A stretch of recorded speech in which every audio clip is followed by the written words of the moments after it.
Hello, everybody. Welcome to this week's episode of the Gran Final Fantasy TCG podcast. I'm Ghoul02, joined as always by Bloodfist. Rob, how are you doing today? I am pretty chill at the moment. I'm sort of calmed down a little bit. We're going into a long weekend, so I'm just taking the opportunity to rest and relax as much as I can from a chaotic and hectic week. But we're here, we're live, we're talking some cards. Let's do some fun stuff. For those cocooners in our podcast, in Grand Pulse, there's a. God, I'm stupid, but Australia has a holiday that's the King's birthday that's on Monday here, Mhm. which is for some reason different than the King's birthday in New Zealand, which is the week before. I don't know how his birthday moves or why it works that way, but it does. Well, welcome to a reason to give an Australians and New Zealanders a public holiday, I guess. It's true. The freaking And Melbourne neither of gets. these dates are his actual birthday, by the way. Let's just point that out there. That's also true. Yeah, it has nothing to do with his actual birthday or anything like that. And then also like randomly Victoria gets the day of the Super Bowl off or the equivalent off for some unholy reason, which is just like why? Oh, you're talking about the AFL Grand Final. Yeah, Yeah, AFL that's Grand that's Finals. Yeah, we get that off for that's. some reason. So Oh, don't worry. You also get the Melbourne Cup day off as yeah, we well. also So get like a horse racing. just a Yeah, the Kentucky just a Derby as Tuesday in the well. middle, Yeah. random Tuesday in November. Anyways, let's start off. Let's get our brains onto Final Fantasy and off of public holidays. Let's do our pack one, pick one for an all star draft. Let's do it. Let's see what we got today. Dragoon was Celestia, White Mage, Tama, Shantoto, Kurasame, Kuja, Samurai, White Mage, and Yuke. This is a pretty weak pack, I think. Yeah. So I've got sort of two leanings at the moment. The first one is to Celestia because like the card itself is actually it's really quite powerful. It's hard to get off the field because it itself cannot be broken by summons or abilities that don't deal damage. And 9k power is a lot of damage to try and deal. That does push you into a two element combination though, which can be a little bit awkward. The other card that I'm thinking of is Shuntoto because you could always use a board wipe.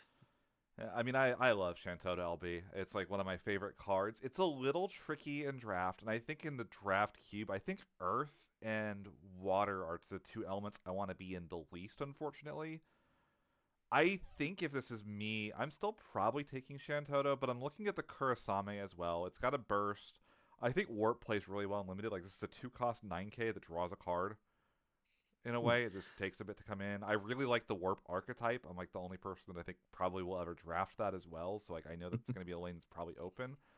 I think Uke is also potentially defensible. I think that that's like potentially pretty decent. Yeah, I think it ultimately depends on the direction you end up going in with like it's you sort of does push you it towards flipping into ice wind or into ice earth, and those two color pairs are relatively good. Again, I do have to point out the dragoon because it is a crystal backup and you've always got to point out the crystal backups, but yeah, Kurosame is definitely a defendable pick as well. I mean, I would take White Mage over Dragoon. It's weird. I usually say I think Wind is pretty weak and limited, but I've done enough mock drafts, and Wind actually seems really good, especially when paired with Fire or Ice. Hmm. Like that's another lane you could go on. I mean, I think if I'm taking this pack, I'm almost always taking the Shantoto and just kind of saying like this first like White Mage. Like I think White Mage and Kurasame are fine, but they're pretty replaceable. I don't think Shantoto is a card I'm really gonna be able to replace if I end up in Earth. Yeah, absolutely. So I just don't really rate being water ice in this cube, but I mean Celestia is like the only reason to be in there. So if we just take this Toto, let's just see what pack two is and see if we're rewarded. Um, We've got no other earth cards. oh god, yeah, I think with this, yeah, the Uke would have been probably take Azale. If I take the yeah, like the I Cloud think at his I think it's birthdays. if it's Kurosame, it's a sale. Like if it's any of the other cards that we mentioned before, it's just a sale. I'd Yeah. say like because it's like if you take the Celestia, a sale fixes you for water as well. So Yeah. I mean, I think I'm also taking Azale, even if I take the Shantoto in the last pack. I think it's just the best card yeah, here. that's definitely fair as well. Oh man, what a what a rough pair of packs, by the way.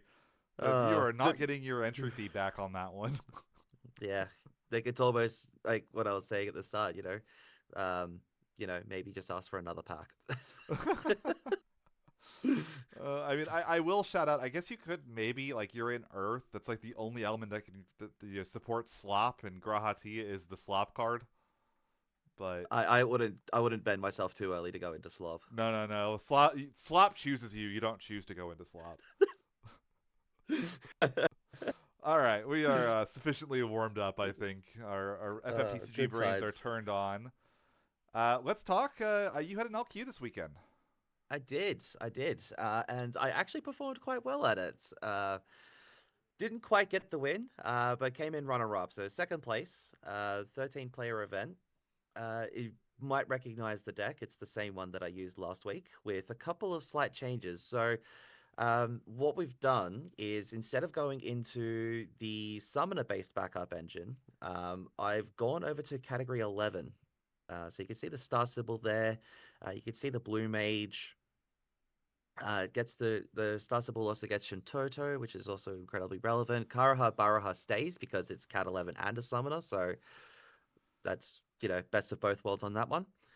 As far as the monster lineup goes, there's also a couple of Mandragora in there.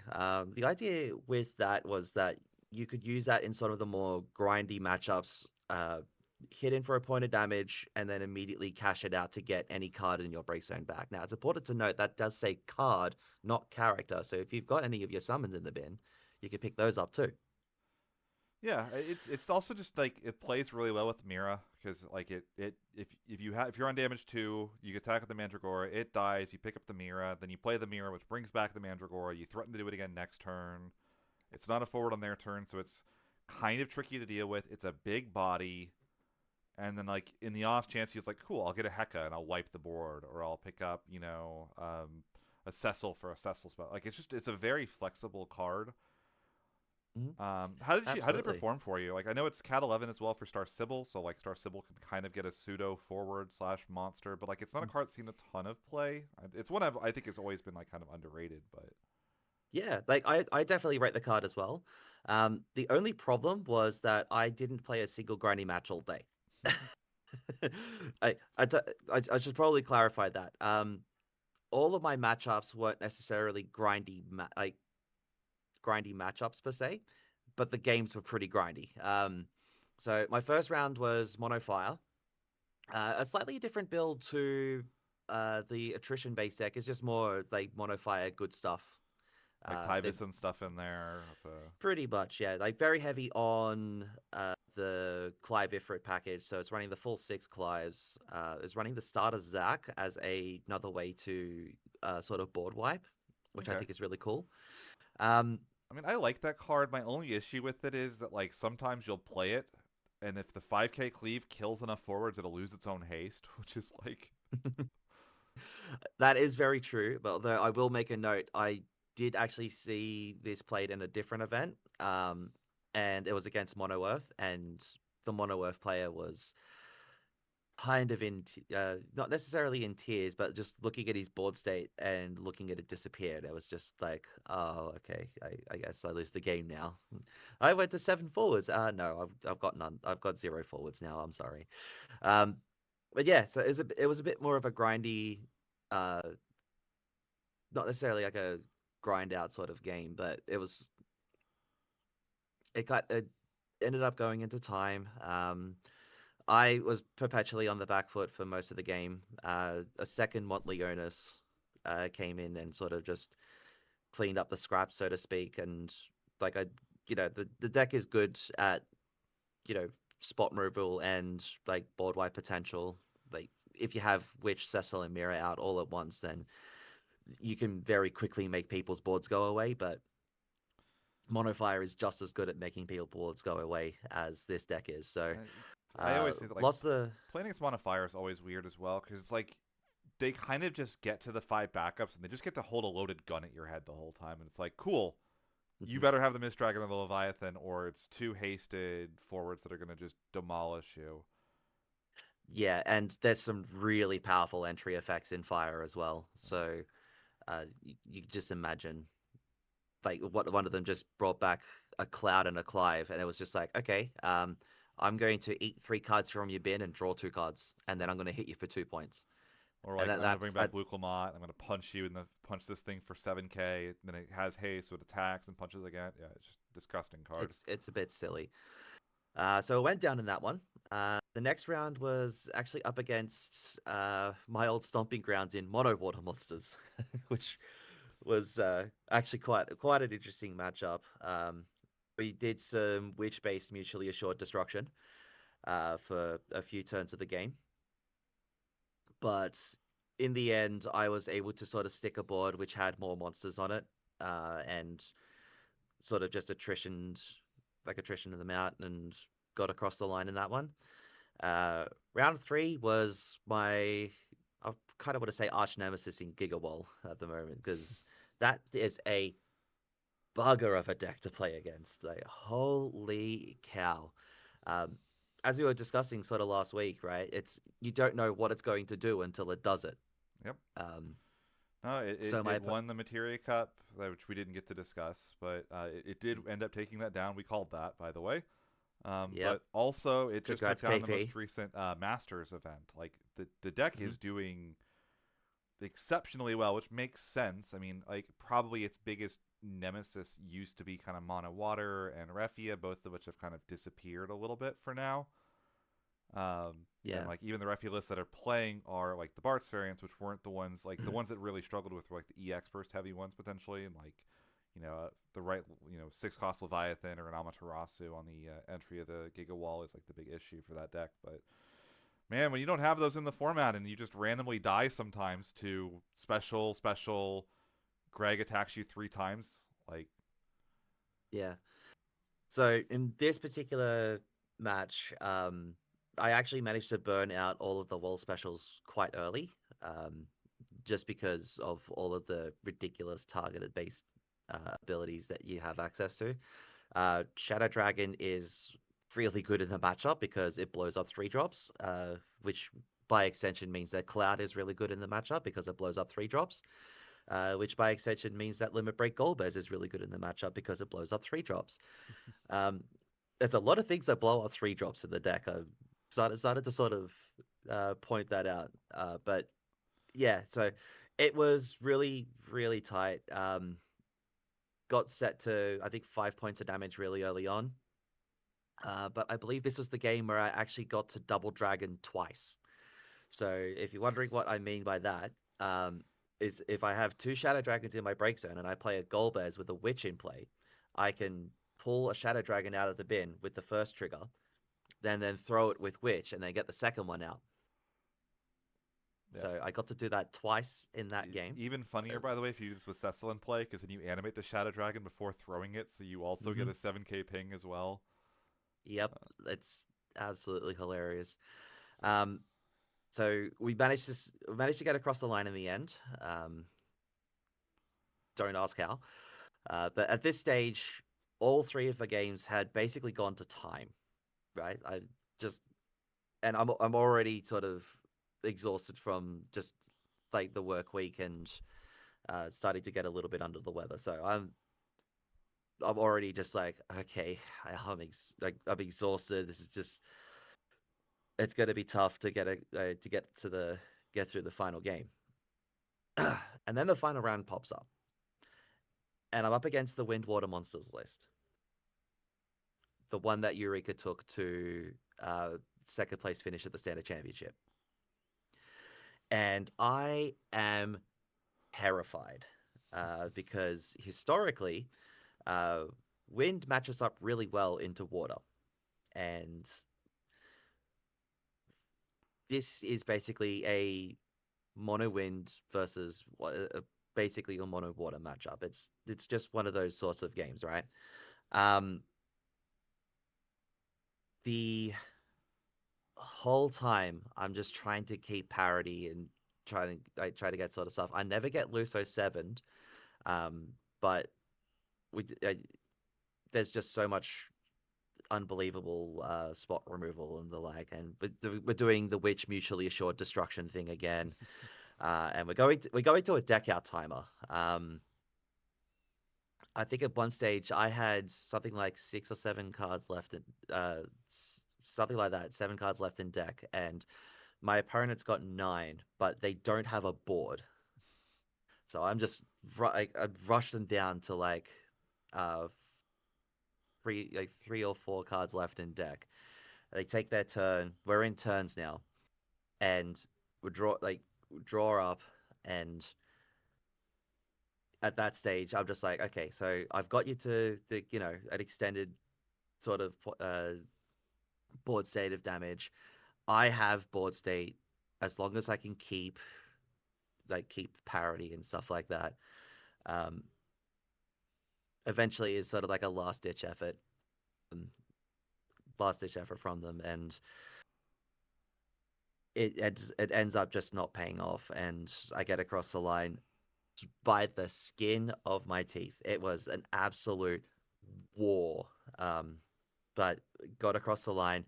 At this stage, I've had 4 games going to time, and I am exhausted. But I'm 3-1, and we're just waiting for the pairings to be finalized.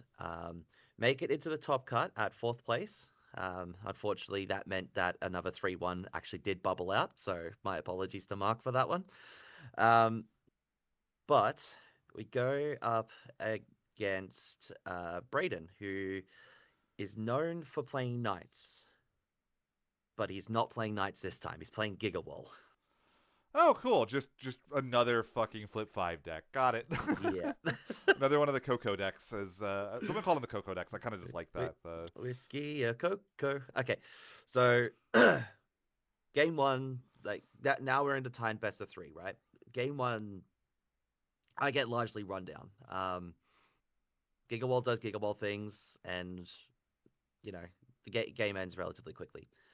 Game two, look at my opening hand. I ship it back, and I draw a fresh 5, and I see that I don't have any backups. So I went no backups, no backups. Draw a card for turn. It's a backup, but it's one of the water backups, and my hand is full of earth cards. Um, but one of those earth cards is Cecil. So we start doing the gravy trade early. I pitch the water card, pitch the earth card, play the Cecil, take my point of damage. Um,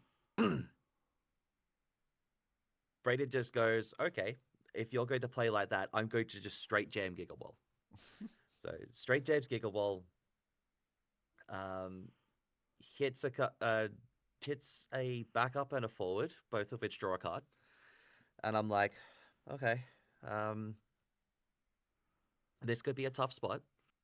Um, so I draw for turn, and among the draws is a Shadow Dragon. I'm just like, oh, saving grace. All right, let's you know pitch that, get a cloud in, pop the forward, um, and then slowly but surely start to build things up. I'm taking damage as I go though, because I'm not going to take the Gigawall off the board, not unless it's on my own terms.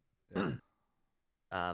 Eventually, we're sort of just like throwing haymakers. I eventually do get one backup down, which is Loperate, and the Loperate was actually the most perfect backup that I could have played, because it drew me into a Witch, which I was able to play, and then play the Malboro I had in my hand. I mean, I So will I go also empty-handed. say, like, this Hmm. deck plays shock. Like, I know it looks like a deck that wants multiple backups. This deck rocks on one backup somehow. Like, it will do everything it needs to off of one backup sometimes. You don't want to, but it can. Yeah, it does a lot for it really does a lot for itself off of that. But um, so going in, I'm empty-handed. I got Malboro Witch. I've got my Cecil set up, and there's a mirror in play as well. So I've got my dream set up, but I still can't attack because I'm at 6 points of damage at this stage. So I just got to slowly and surely whittle things away until eventually I get myself into a position where I've got basically an alpha strike, and I was able to take game two.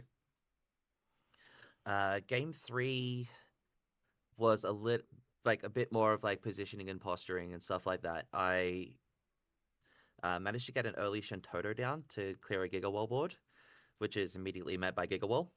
Oh, naturally. Of course, why would it not be?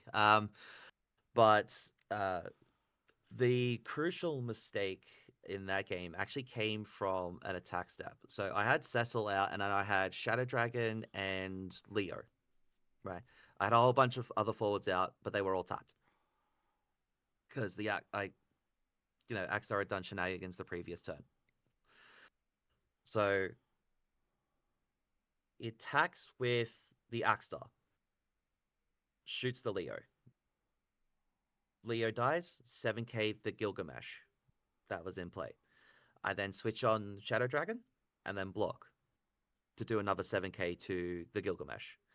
And that saves me from a lethal turn that manages to eventually get myself back into a spot where I can reset and get across the line because I had just so much extra stuff there. But holy cow, was that a series? And we get to we get across the line, we get to the finals. As I told Brayden on the day, really, really made it difficult to get across the line there. And that's because we're doing the timed finals. That one also went to time. Uh, so go to the finals, and I'm playing against Warriors.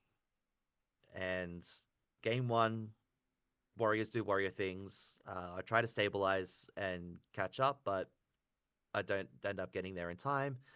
And my opponent gets across the line. Game two, I'm able to sort of reset and stabilize pretty quickly. And I was able to sort of carry that to an eventual win, despite being at 5 points of damage, which means I once again had to sort of take my time with my attacks. But there was one spot where my the way that I dealt with the board ended up resulting in a 2-turn time walk from my opponent. So unfortunately, if you're taking 2 turns off against this deck, you're not winning that game. It's simple as that. And then the final round, once again, we're throwing haymakers. It's back and forth. But eventually, like, Tyvus just does Tyvus things. And I do eventually go down. But once again, it's we basically take it to, like, the final 5 minutes of time. So uh, Long grindy day then. it was a grind. And also, I like, one was thing that like isn't obvious from this deck, it's really hard to play. Like, it is Yeah, so it's much harder even to play than any other monster list I've played. it's even more difficult to play when you are exhausted from a week of like a hard week of work, and you're drained from being under the weather as well. So I don't know how I got myself to the finals with the condition that I was in, but here we are, and there we got. So um, didn't, as I said, didn't get there. Props to the winner, but couldn't quite catch the buy for this one. So we'll just have to try again for the next one. Yep. I have my next LQ next weekend, so wish me luck on that. No, nothing for me this weekend. It's a nice chill weekend off. Which I'm sure you've definitely looked forward to, considering the past few weekends. Yeah, like I said, it's been a, I don't know. I don't feel bad. I feel like again my decks that I'm building are doing well. A lot of smart decisions going on. I mean, played even locals last week. Played against NATO, and like I played the Earth Water list, and that was against the Wind Water Monster list, and that was one that came down to deck out actually. Um, Mm. and it's I like those games have I been feel like that incredibly match would close. go to deck out all the time, like almost all the time, because you're drawing a bunch of cards, they're drawing a bunch of cards, and nobody's really able to get through pretty clean, like relatively cleanly. So it's just like, The downside of yeah, this is Zidane is my arch nemesis. There's one copy in the deck still, right? yep. That bastard stole Armin, Matoya, what are the other two? Shadow Dragon and one more, and it was a good card too. It was like another monster or something. You want to know what Zidane stole in my game? What? Upkalu, Hecaton, Witch. Pretty decent. Just everything to deal with the exact board state that I'm putting down. I'm just like, come on. I Maybe can't even deal with yours because you stole my hackers. maybe my single least favorite card in the game. It's it's up Oh there, but that wow. Zidane I swear always has a way of stealing the most obnoxious stuff against me, and it's not even close. It always But steals obnoxious stuff, but speaking of obnoxious, I kind of floated the idea last week about talking kind of the history of the ban list in the card game and kind Mhm. of also kind of a reevaluation. I thought it'd be fun to talk about each of these cards in the order in which they were banned and kind of say like, could we unban this card? Should we unban this card? What would happen if we did? So on and so forth. So kind of a little bit of a history lesson. Kind of a fun day to do this. We thought. Let's start with our first set of banned cards, and I think let's start with the robot himself. Let's start with Gesper. Yeah. Uh, So for anybody unfamiliar with the cards, I'll be able to read out what each card does as well. So Gesper is a 2-cost monster with a action ability which is just dull, and the effect of that action ability is both players discard a card. Now that doesn't necessarily seem particularly oppressive, but you have to sort of remember that both players discarding a card means that it's the effect, right? You can do this while you have 0 cards in hand. it is not cost, unlike the fixed versions they made later with Unalesca and like Gimme Cat, which are Mhm. very strong cards. Also, it's multiplayable, so you could just go Gesper, Gesper, Gesper, no cards in hand, and then make your opponent discard 3 cards. And Uh, just continually repeat that effect while you're playing like little things of your own right. Another thing you could do, and what was done as well a lot, was you could play a searcher on the stack, make them discard, and then search for the thing. So you would have more cards in hand than your opponent would, despite the fact that both players are discarding cards. yeah, it's basically this is one of the cards that I would say is just straight up a design mistake. Should not have been printed with the text it had. Multiplayable. Thank God this card isn't legal because also it's Cat 8, so Adia can fetch it from the deck now even and like Yep. uh Uh yeah. it's absolutely, it deserves to stay on the ban list, and yeah, it should probably never come off it. It's probably in the top 3 most banned cards in the game, like being totally honest. It might not even be 3, it might be 2. Yeah, But we'll get and to they that. did hit it early and they did hit it fast. So props to the development team for that. The next one would be the Thaumaturge. Now, this was in the same set. Um, it's 2-cost 1k power forward that says when it enters, your opponent discards a card. But if your opponent has 2 or less cards in hand, it also gets plus 4k power. So most of the time, it's a 2-cost 5k that says your opponent discards a card. It's Now, basically a Viking. It's the Viking equivalent for ice, is what they were going for with it. And we still have yeah, a card that does this in Delita, but notably, Delita is not a standard unit, and yes, that makes all that the was the thing that difference. absolutely made a whole bunch of difference with this one. Nowadays, you could the main reason why this went as well is because Thaumaturge and Gesper came out in the same set, right?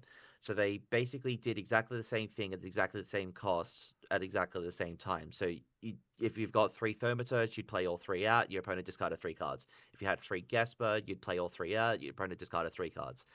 If you like, and but any mix of the two basically caused absolutely ridiculous and wholly unfun board games in the Yeah. end. So it was Basically, just you started every game with a 2 card hand if you played against Mono Ice at this time. yeah, and it was unbelievably toxic. Nowadays, I kind of feel like Thaumaturge should probably stay banned, but it's not it's not as powerful as Gesper in that front because forwards are easier to deal with in the perspective of, and it does only discard once rather than the several times that Gesper would. So it, like, I would say it probably shouldn't be unbanned, or at worst, it's a risky unban. But I what do you think this is think? a card. This is a card people talk about potentially unbanning. I think it like the game could handle it. I don't think it would break the game. I don't think any game with Thaumaturge in it is made better. And I do think this is a card that would impact the meta. Like it would actually see play. I Yeah. think you could unban this, but please don't. Like I think the game is just going to be better if this guy stays on the ban list. Yeah, absolutely. Um, they The the next next card, ban was Dataluma. If you haven't seen Dataluma, it's kind of funny because he's actually not banned anymore. yeah. So Basically, if he takes damage, you do 4K to anything. Was the way it yeah, worked? that's right. So it was a 4-cost 8K Earth Forward. Whenever it was targeted by your opponent, you could ping something for 4K, and whenever it was dealt damage, you could ping something for 4K. So the combination was with this was another card that came out in the same set as it, which was Cactuar. So you could use the Cactuar to ping the Dataluma for 1K, and then use that to throw 4K at something else. The main reason why it was banned is because a lot of people basically said, well, you can't play fire cards now because like this deck was one of the prevalent decks at the time. It was basically an Earthwind category It 11 was deck. basically the Refia deck of its time. Like if you played a forward, it died to Dataluma. Like once Dataluma Yeah, got set up, and it's like so you couldn't really play forwards into this card like profitably. Um, and it was and even hard to get rid of profitably as well because it always took something with it. yeah, like you almost like have to kill it with a summon while you don't have something in play. And if your summon again is if it's ping based removal, like that doesn't work great. It's in Earth, which even back then still had a bit of recursion, I believe. It had a lot of recursion, so um, it was always really good to see like these early sort of like early format games because you'd have on one side you'd have this Earthwind Dataluma Cactuar deck, and on the other side you'd have the Mono Ice Turbo discard. And they would just be throwing haymakers at each other, Yeah. which is kind of really funny. But in the end, both decks got hit. Dataluma, as we mentioned, has now been unbanned, so of course it can be And unbanned. sees And no play whatsoever. People yeah, experimented with it a little bit. The problem with it is it's kind of just a worse Ferris. yeah, it's unfortunately just too slow for what it does nowadays. So and Faris just does that exactly the same job, but A, cheaper, B, better, and C, in an archetype that actually matters. And she feeds herself. Like she doesn't need the cactuars because she does it by on her own. Like yeah, Exactly. So that's you're taking up maybe 2 or 3 card slots in your deck rather than the 6 across 2 elements. yeah, and again just higher card quality as well. The next banned Absolutely. card was Riku. Um, so I'll put this here for now. But Riku, she's a 2-cost backup. I think it's wind in one to make your opponent mill a card. Yep. And Um, add a special, which was exactly the same cost, except added the special, but made your opponent mill 2 cards. that seems kind of innocuous. I believe this was actually a Eureka invention. Jared Wallace from lives in Japan now, but effectively what you would do is you would load your deck up with a bunch of removal spells. It would be like 30 removal spells, 20 backups, the 3 Shantotos, all of the stuff, and your opponent would play forwards and you would kill them. And they'd play a forward and you'd kill him. And if your opponent didn't do anything when they'd go to pass their main phase 2, you would just, okay, Riku, mill you one. And effectively you just kind of would end the game. And it's funny because she saw some play even like I think she was the preferred Riku a lot of the time for like YRP decks just because you would instantly have extra like a backup open plus Riku and you just like I'll mill them for one. Maybe I win on deck out towards the end or they lose an important resource. Well, it's Uh, actually even worse than that because you also had the Yuna in the backup line as well. So you'd have Riku and Yuna in the backup line, which means that the starter pane was always online. So it was always a free forward that drew you a card. You also had starter Valifer. So what you'd see often enough is you'd see starter Valifer, cast, activate my backups, mill you one, cast starter Valifer, activate my backups, mill you one, my turn. yeah, And it ultimately just made for some really, really unfun games. And Opus 9 made things even worse, which is at the time, like, that was the last set that this card was legal for, because they released Fina in Opus 8, I believe, um, yeah, which just made things so much worse. And actually, sorry, it was banned just before Opus 9 drops, and we saw the Yasmat, and it's just like, oh, you have an activation at every main phase now? okay, so now you could just Riku every freaking main phase. It's just like, okay, sure, yeah. No, that card had to go. And I would say it probably shouldn't be unbanned. I this is a hard one because like I mean, Mill obviously. I don't think most regions have a lot of experience playing with or against it. I think the only region that plays this is New Zealand of all places.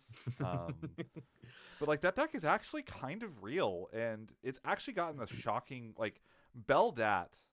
I think is the most slept on card in the game, right? One of the most slept on cards in the game. Just I don't lose on deck out ever, and like draws a card. I have to imagine there's some playable deck with like Riku, Beldat, and then just a bunch of removal spells.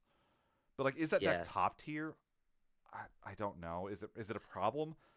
I don't know. I would put this in probably shouldn't be unbanned, but like it is yeah. it's kind of a slow card. It's just also just annoying. Like Yeah, but if you think about it from the perspective of what Monowind has been doing since Opus 17, right? With the Luso and all of those sort of shenanigans, right?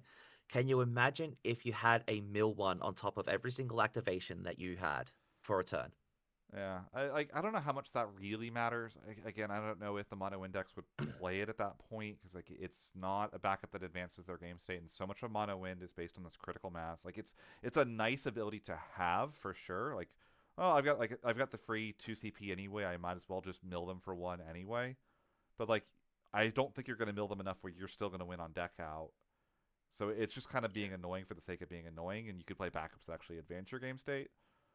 Yeah. But I do think It's it's a very still, scary card when you can consider Valiforce continuing its existence, Lulu. Like, there's so many ways of like getting this card to go over and over again, and we have kind of yeah. fairer versions of this card again. I think Beldat's probably my favorite example of like a relatively fair version of this card that also does really cool things.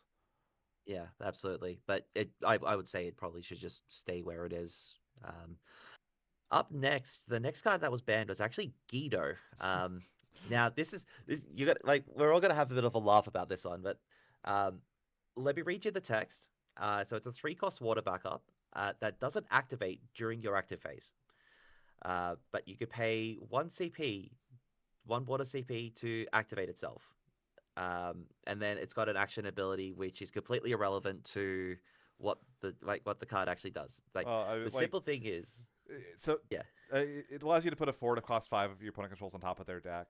Funny thing about this card, it was infamous as the worst card in the game for a yeah, long time. It was a 3 cost backup, doesn't activate, doesn't do what you want a backup to do. It's this like when you activate it the first time, it cost you 6. And it's funny because like you'll show people this now on the ban list, like, was it like this like really oppressive like control deck and like you just couldn't play expensive forwards anymore because they just got bounced with Guido every turn? no, No. it's got nothing to do with that. In fact, the reason why it was banned was because in Opus 12 they printed Barrel Eye. Now, Barrel Eye is an Ice Wind card, so you're in 3 elements for this deck, which says that one of its text boxes was if each time that you activated something through your own summons or abilities, you dealt 3K to your opponent's board. Now, it's important to note that Guido itself is a backup, and you could use Guido itself to activate itself and pay for that activation cost. So, while you could infinitely activate and dull Guido for its effect, it doesn't actually do anything until that barrel eye is in play, and now creates an infinite loop where your opponent no longer has a board state. Yeah, you just get to do with 3K ping over and over again. And this isn't like in Yu-Gi-Oh! This wouldn't work how you want it to, but you can dull Guido to pay the cost to activate Guido. Basically, this card doesn't work as it's intended to. It's supposed to be you tap another backup to activate the Guido, and then you use the Guido to spin their forward. But because Guido is a backup, and by the rules of the game, backups can tap to make CP, Guido can activate himself, which leads to the situation with Barroweye where you do infinite cleave. And they kind of were in a situation where it's like they could ban Barroweye to get rid of the infinite cleave. And I don't know if that deck was even good at the time, but like it wasn't going to be fun to play if it was good. And the developers knew that. But Yeah. Barroweye is actually a really cool and fun and interesting card. And Guido sucks. Guido's a really bad card. So nobody was going to miss Guido, and people would miss Barley. And they even said, they cited as well when they banned it, they're like, we might revisit this in the future, which is funny because they haven't actually. There's like one card that cares about a card activating, but like what they said was, we might revisit that in the future, and we don't want everything we do to be constrained about the fact that we just did not template this card properly. So they instead banned Guido. You could unban Guido if you banned Barley, probably. I don't think even Yep. if you unbanned Guido that Barley Guido would be a good deck, but again, you probably just shouldn't do that. I think it's a really unintuitive thing and like doesn't fit the spirit and nature of the game, so totally Yeah. fair. Like another thing as well is the developers have got sort of a adverse reaction to infinite combos. They don't want there to be a way to go infinite easy in the game. And Guido Barrelite was a 2-card combo that did go infinite easily, which was the like created an end result of your opponent not being able to actually play the game. So that's why Guido was hit rather than the Barrelite, because the Guido was the thing that was causing that infinite combo to happen. Yeah. Imagine if you played Warrior of Light like Gigawall and you flipped into Guido plus Barley, by the way. That's probably why it's not being revisited, because Gigawall exists and can hit both of those cards. Also, again, it's just one of those like if it shows up again, it's going to show up for the stupid thing it's not supposed to be there for. So Yeah. totally makes sense. I believe the next ban was the Slaughter List in Opus 14, and we had Yes, 3 hits that's right. here. We'll start with Stern, which I'll pull up now.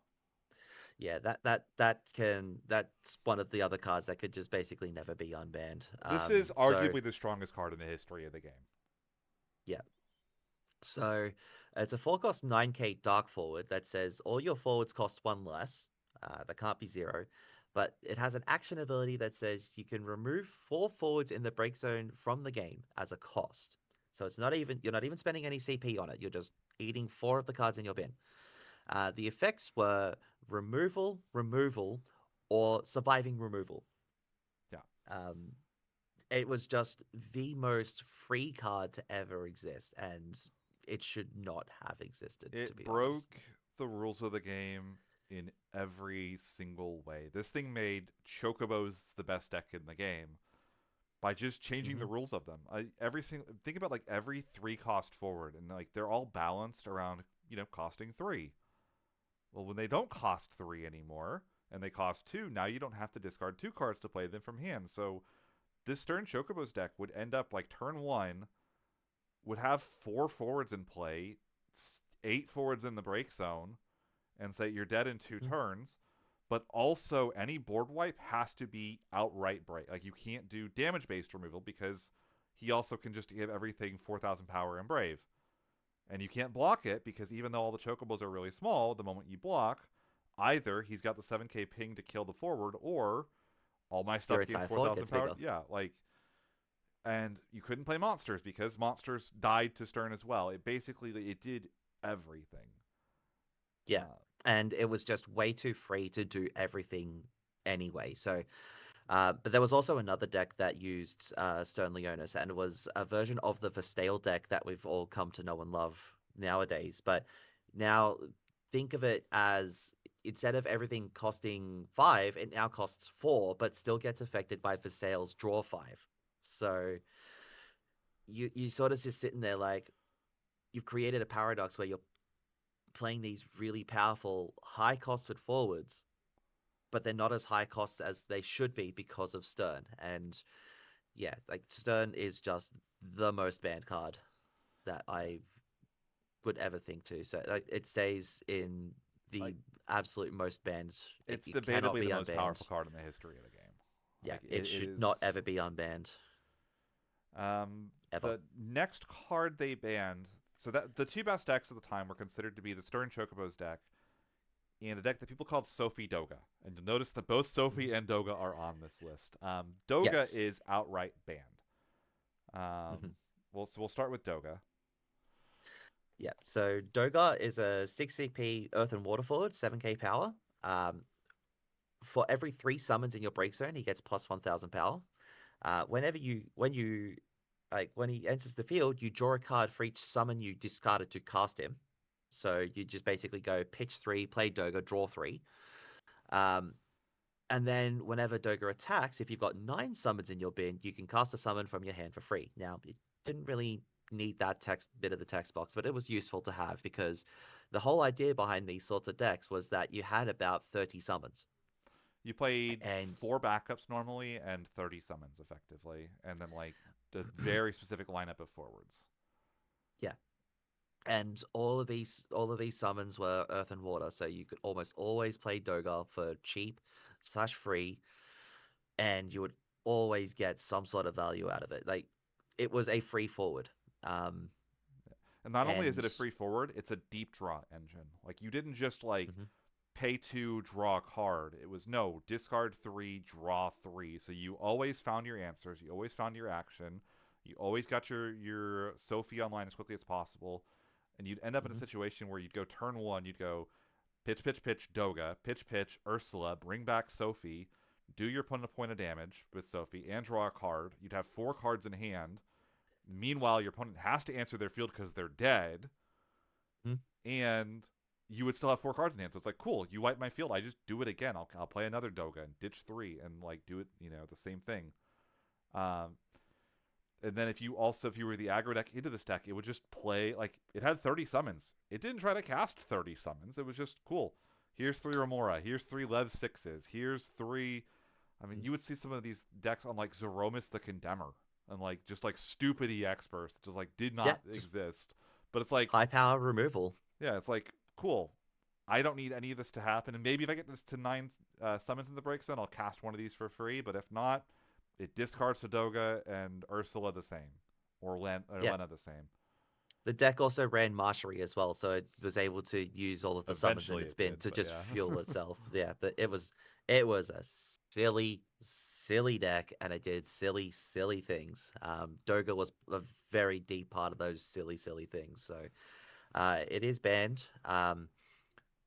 If it was to come off the ban list today, it would be unbelievably. It would be extremely risky to do so. I think this is Um, probably like this is a tricky one because I think some people would say that this card could be unbanned. There are people that do say that the card could come off the ban list and it would be fine. I do not agree with those people. I think that like it enables something that the game doesn't have great access to, which is that deep draw engine. And like it also it's just good. Like the text like this would see so much play in Chaos Arc if it was like play this next to Oh Une yeah, and just like ugh, that's just absolutely disgusting. But absolute filth. I'm gonna put it in probably But couldn't be let's unbanned because I think this is one that people could debate on. But I do yeah think this is probably a hard, like an easier. This is closer to being never unbanned than Riku is. yeah. But let's talk about the other half of that combo, which is the Sophie. Came out in the same set as the Doga, which still mind blowing that this card was actually ever printed. So this is a 2-cost 4K Earth and Water forward. For each Earth forward you control that's not Sophie, Sophie gains 2K power. For each water forward you control that's not Sophie, Sophie gains 2K power. So just keep in mind, those are mutually exclusive text boxes. So if you have an Earth and Water forward, Sophie does get plus 4K. Any At guesses the what elements Sophie and Doga what Doga does next to this? Yes. And then finally, and the reason why Sophie is as hit as she was, at the end of each of your turns, if Sophie's power is 10k or more, you draw a card and your opponent takes a point of damage.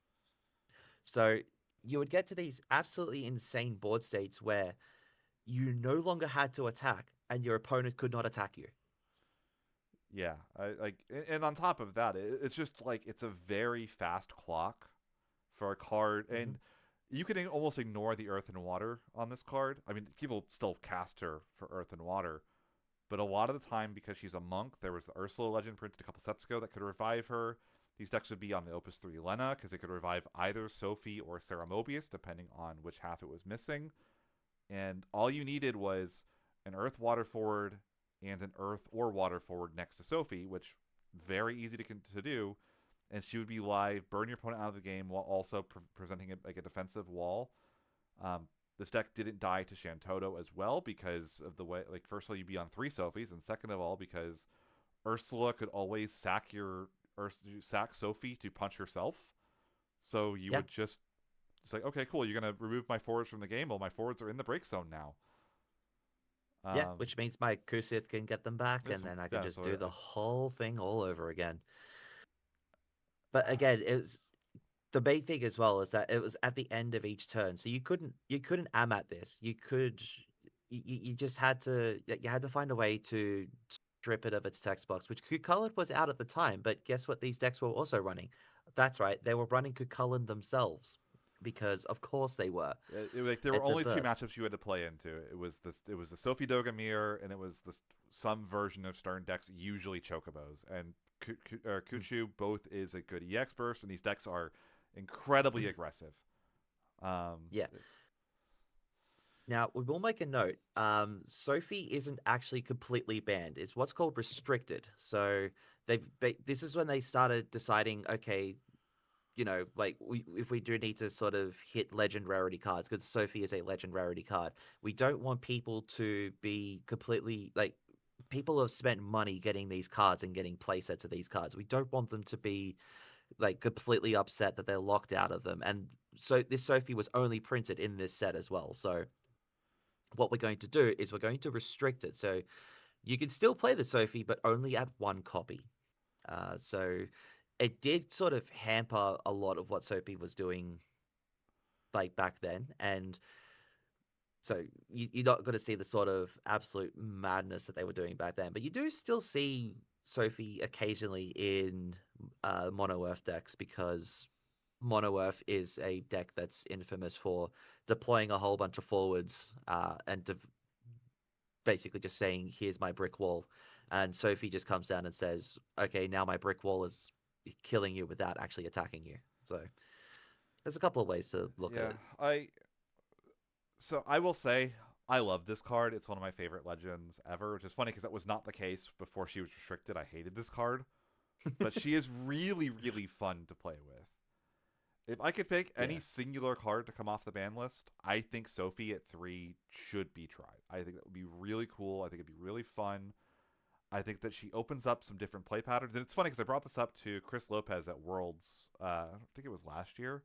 He's like, no, you can't do that. This card is still too broken. But I think this is the only card. They've actually, when they unbanned Dataluma, they even said this is the only card they were looking at.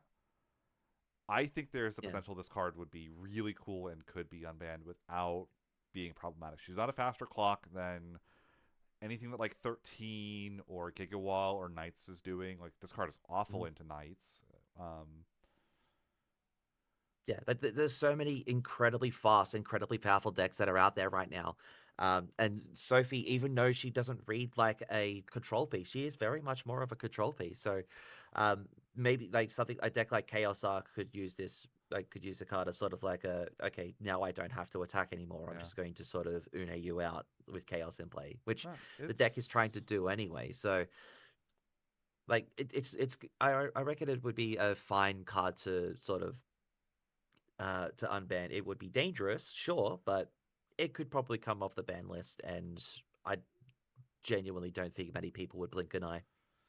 yeah. I would like to see this one tried. But I do also understand why they're hesitant because if people go out and pick up Sophie's, she hasn't been reprinted ever. So I think she's even not super cheap right now. Yeah, she's $23 for a non-foil right now. And this is for Yeah, one copy. If you needed 3 copies, she'd be one of the more expensive cards in the game, probably. But she yeah, is like the really cool and really unique and opens up a different style. Like, and it's funny because, like I said, she was also known. She was both an aggro card and a control card in a very strange way. I don't think any card since has really done that in the same way, where it's both been like an aggro and a control piece in the same way. Tyvus, but I guess yeah, yeah, Axstar. I guess maybe you can make a case for. yeah. So the final card that was on that sort of massacre of different cards that were banned at the end of Opus 14 is Mune. Mune doesn't necessarily read like particularly much, though. Yeah, so what Miyune is, she's a 2 cost backup that's basically the Chocobo summon that you're probably familiar with on a backup. But she gets character instead of just forward. Mhm. And this was banned because the other best card in the game at the time was a card called Bismarck. And doesn't see any play now, but what Bismarck effectively said the first time a character is returned to your hand, draw a card, At the end of your turn, Hmm. you can return a wind character to your hand. So you could bounce this with Bismarck at the end of your turn, draw a card, then replay this, bounce another character, which would draw you a card plus the card you did, and she's basically free if you think about the way this actually plays because you pay 2 to play her, you bounce a character, and you draw a card. So you paid 4, and you get to reuse any enter ability. Zidane Opus 3 was a really famous one that you would just go Zidane, look at their hand, take the best card, Mune back the Zidane for basically free, tap another backup, play the Zidane again, look at their hand, rip the other best card. Really annoying, unfun, stupid play pattern, but a very powerful one. Yeah. And there was actually another absolutely insane play pattern you could do with Immune. So in Opus 12, they released a white mage where you choose 3 backups, and if you've cast 3 or more cards this turn, you activate the backups, right? Um, that actually, that and this Mune actually paired with a uh, Opus 1 Riku, not the Riku that's banned, but the other one, which is a 4-cost 7k win forward, where its entry effect is you choose any number of your own backups and bounce them to your hand. So, what you would do is you would use the white mages to generate free CP, and then you would use Mune to pick up the Riku and draw a card. And then you'd play the Riku and bounce all your backups, and then just rinse and repeat. So it turned into an infinite deep draw engine. Yeah, not necessarily one of the reasons this card was banned, but not a reason it wasn't banned. If that makes sense. Like it wasn't a big reason, but it was a thing that like you could do with this card. It was something that was enabled because of the uniqueness of Mune's text box. Yeah. And also because it did say draw a card on it, it meant that you, like, while you were digging, you were also digging further into your deck, and you could, like, you eventually ended up with a spot where you could just play out all your forwards, use Allure to give everything haste, and then just win in one shot. It was a very, It's a very it was a technical and very relatively effective. specific list. It's kind of like if you've seen like Tilica loop decks. It was a very similar type of deck. If you see that Riku, Yeah. it's about the only thing that Riku's ever been good for. Yes, the deck was actually a Tilica loop deck for that matter, Yeah. because it made everything cost 1 less, so you could do all of the shenanigans and all of the bullshit for 1 CP for every single backup. It was actually silly, but How do we feel about um, Miune today? today So this is a weird one because it's I would have said this was like in the can never be unbanned tier for a long time. But I also thought Chocobo Summon was going to get banned one day. And that card is actually almost completely phased out. It's not in any of the win decks that are doing well. It's being played at 1 by Eureka in the Wind Water Monsters list as like just a maybe this comes up type of card. But I think Miune is better than the Chocobo Summon.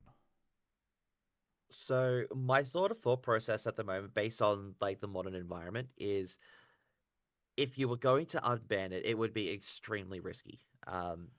Like where you've got it at the moment is like probably shouldn't be unbanned, or maybe at the top of risky unbanned is probably where I would have it. But it's because the main thing that I'm thinking of nowadays is sort of like the crystal generation decks of like the Icewind crystals and that sort of stuff, right? If you can imagine Mune to pick up like a Yuffie, for example, to play the other one or something like that, you know? Or Bounce And of then you got the Barts. special.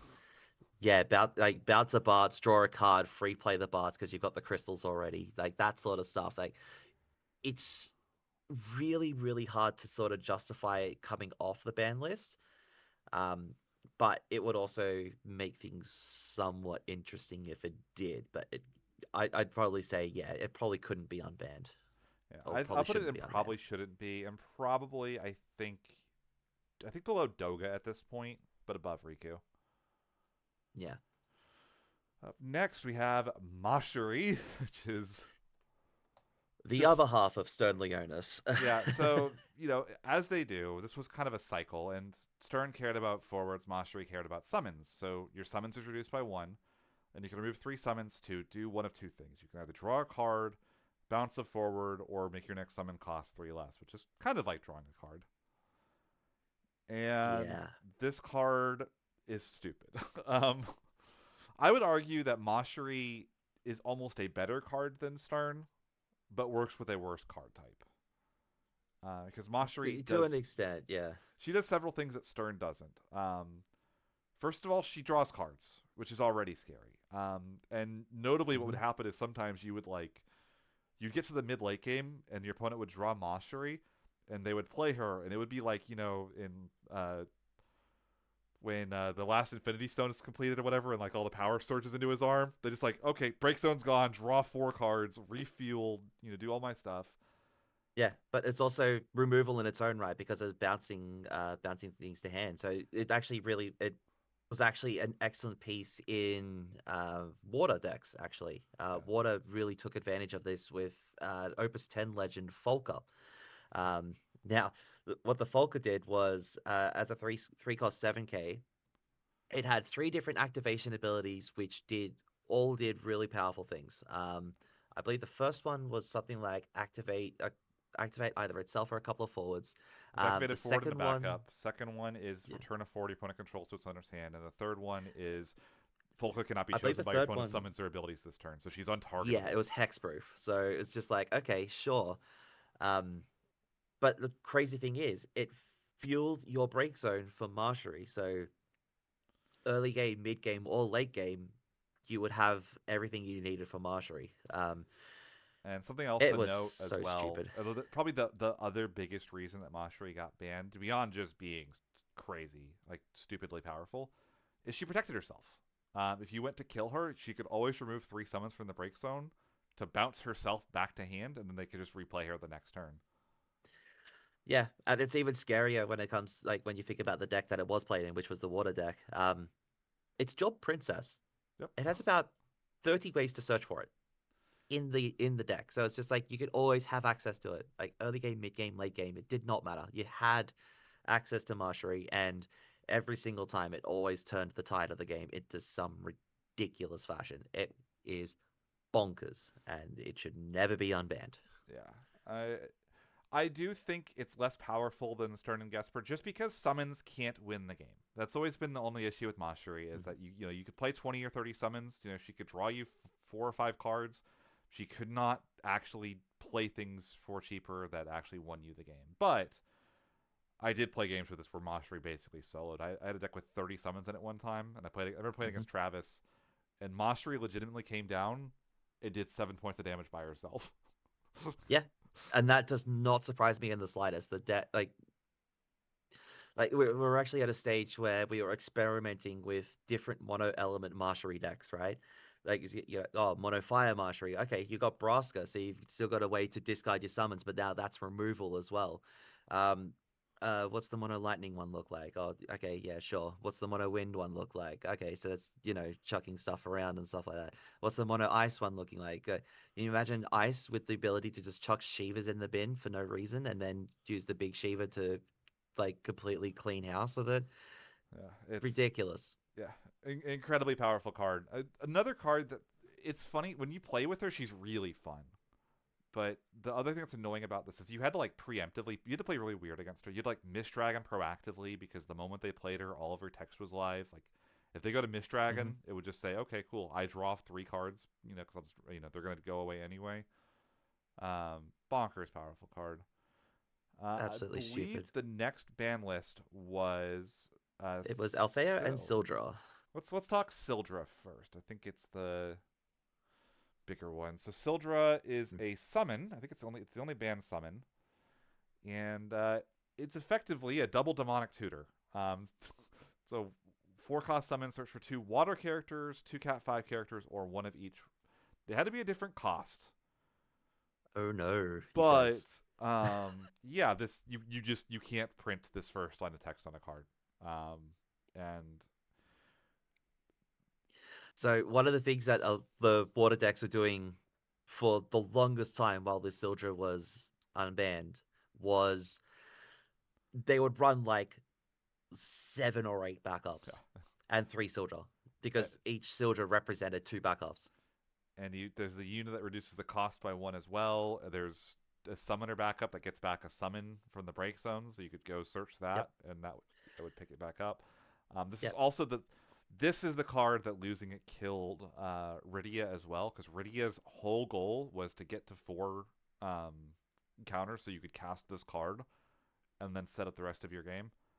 This is yep, a 1 card 4 card backup line because you could go Sarah, and the class Moogle, or sorry, your Kryl and the class Moogle, and then you go get Hmm. Sarah, and the Sarah gets Princess Sarah, and the Princess Sarah comes in on Wind, and now you have all four elements because the class Moogle taps for fire, so you have a four-color Warrior of Light on one cast of Sildra. Yeah, it was absolutely silly.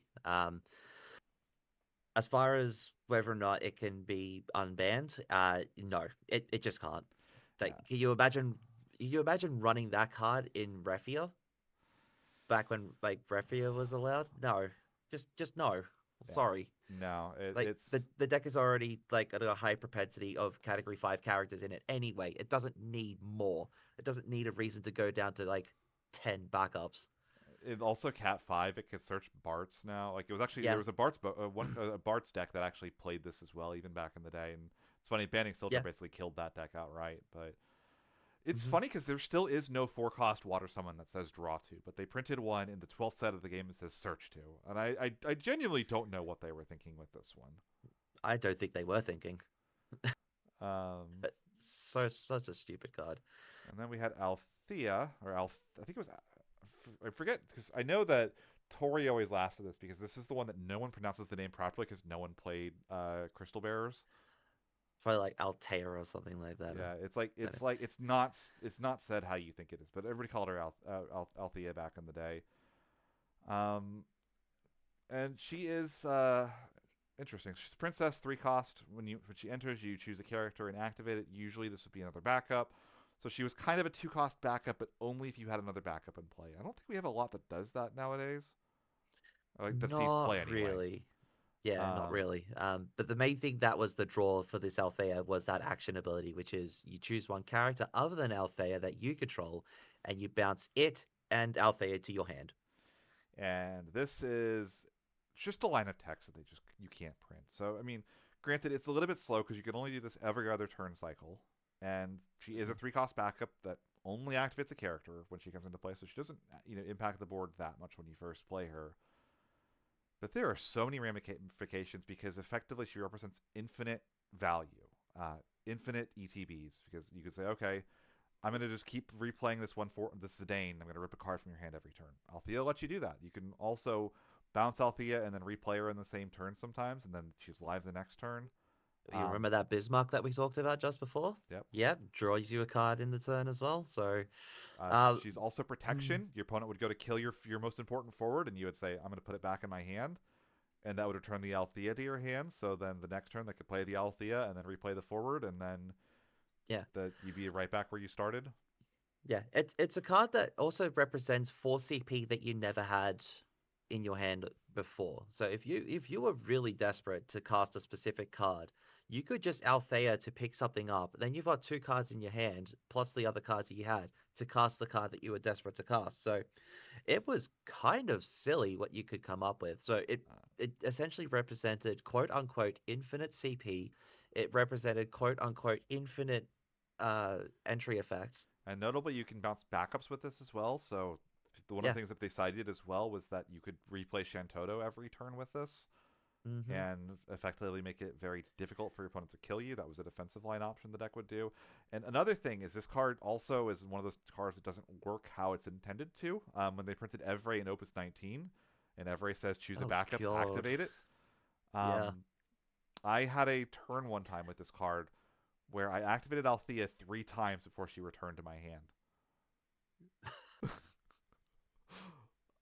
It was like it No. was like No. Althea choose a forward with an ETB, Evray back the Althea before the ability resolves, activate Althea, cast a summon, or cast a Zura, activate my backups, Althea again.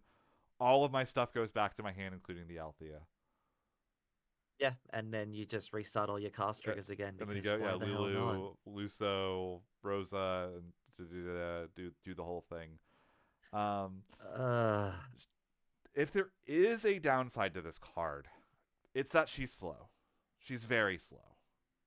she Um, is very much a long end game card, but she should not be unbanned. yeah.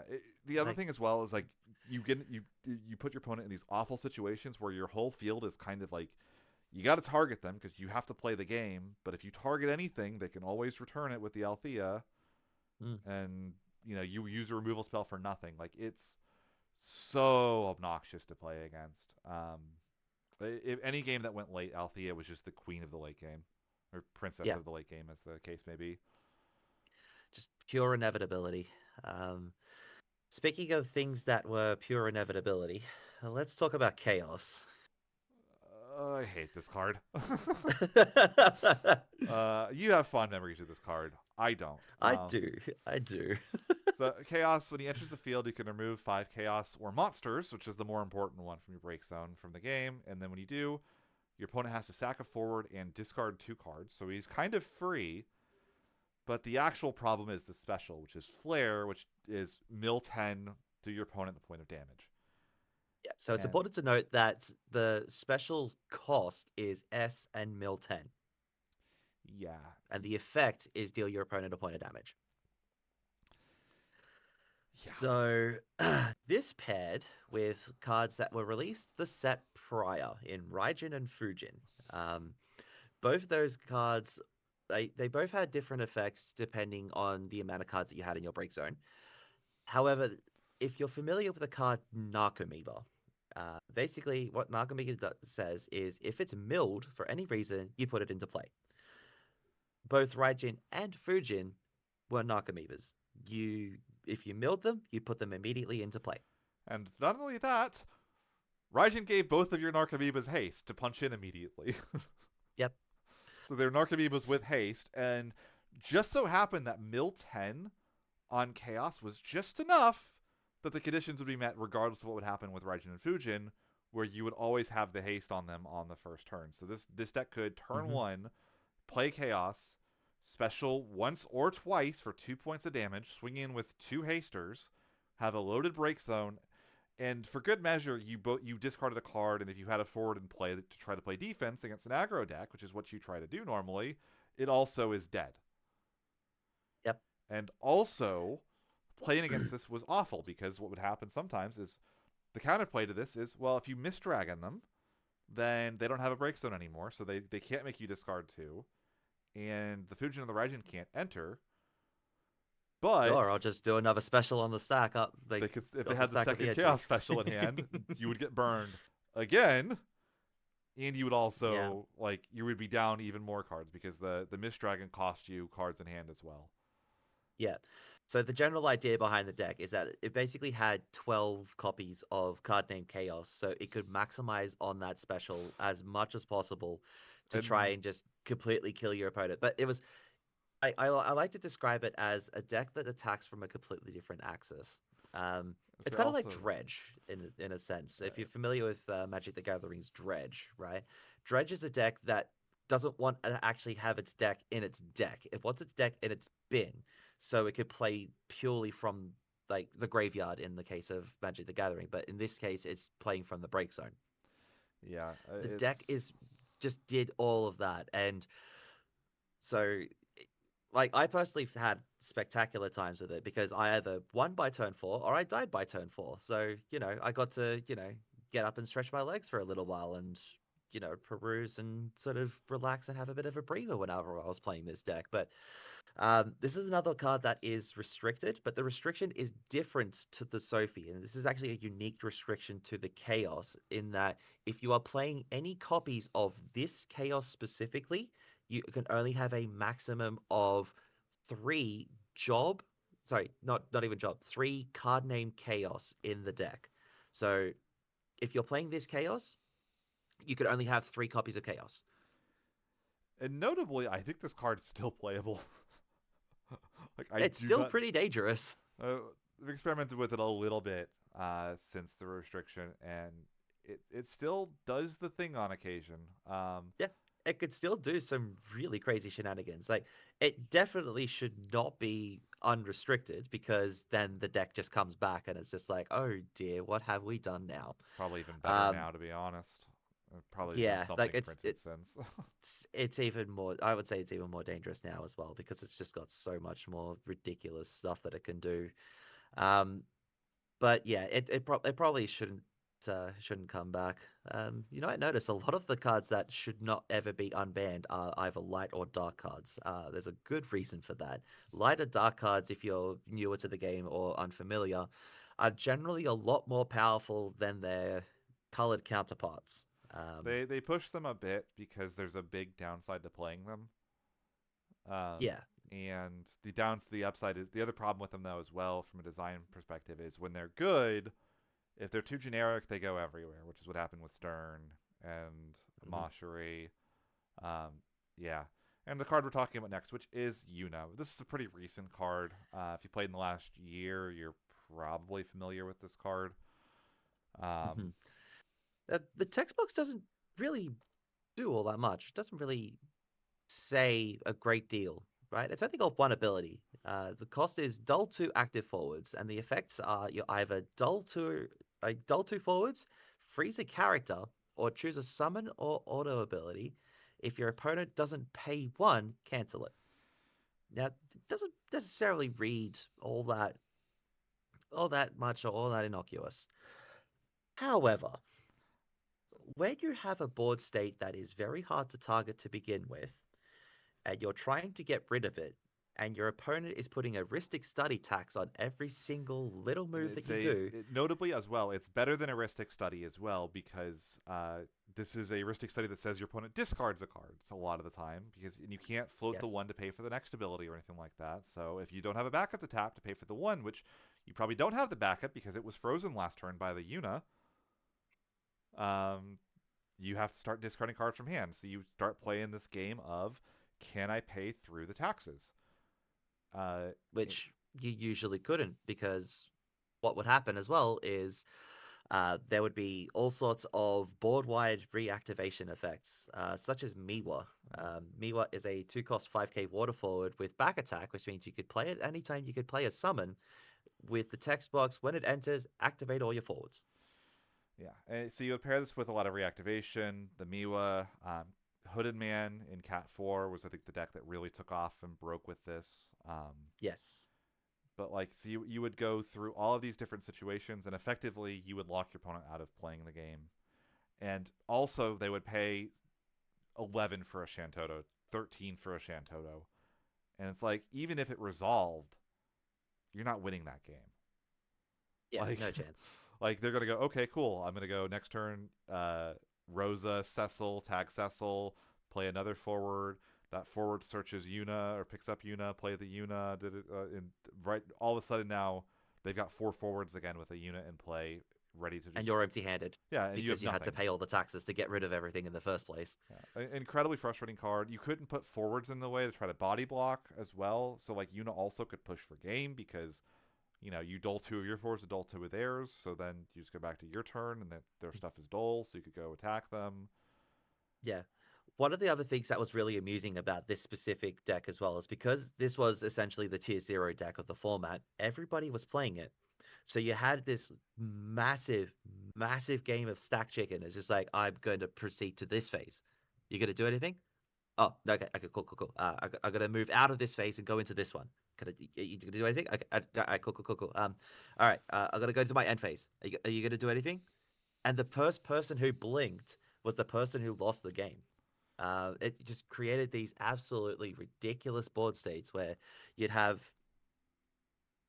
like 10 forwards aside, but nobody wanted to use their unit because the moment they did, there was just like, okay, well, now everything's going to be like everything's just absolutely hitting the hay.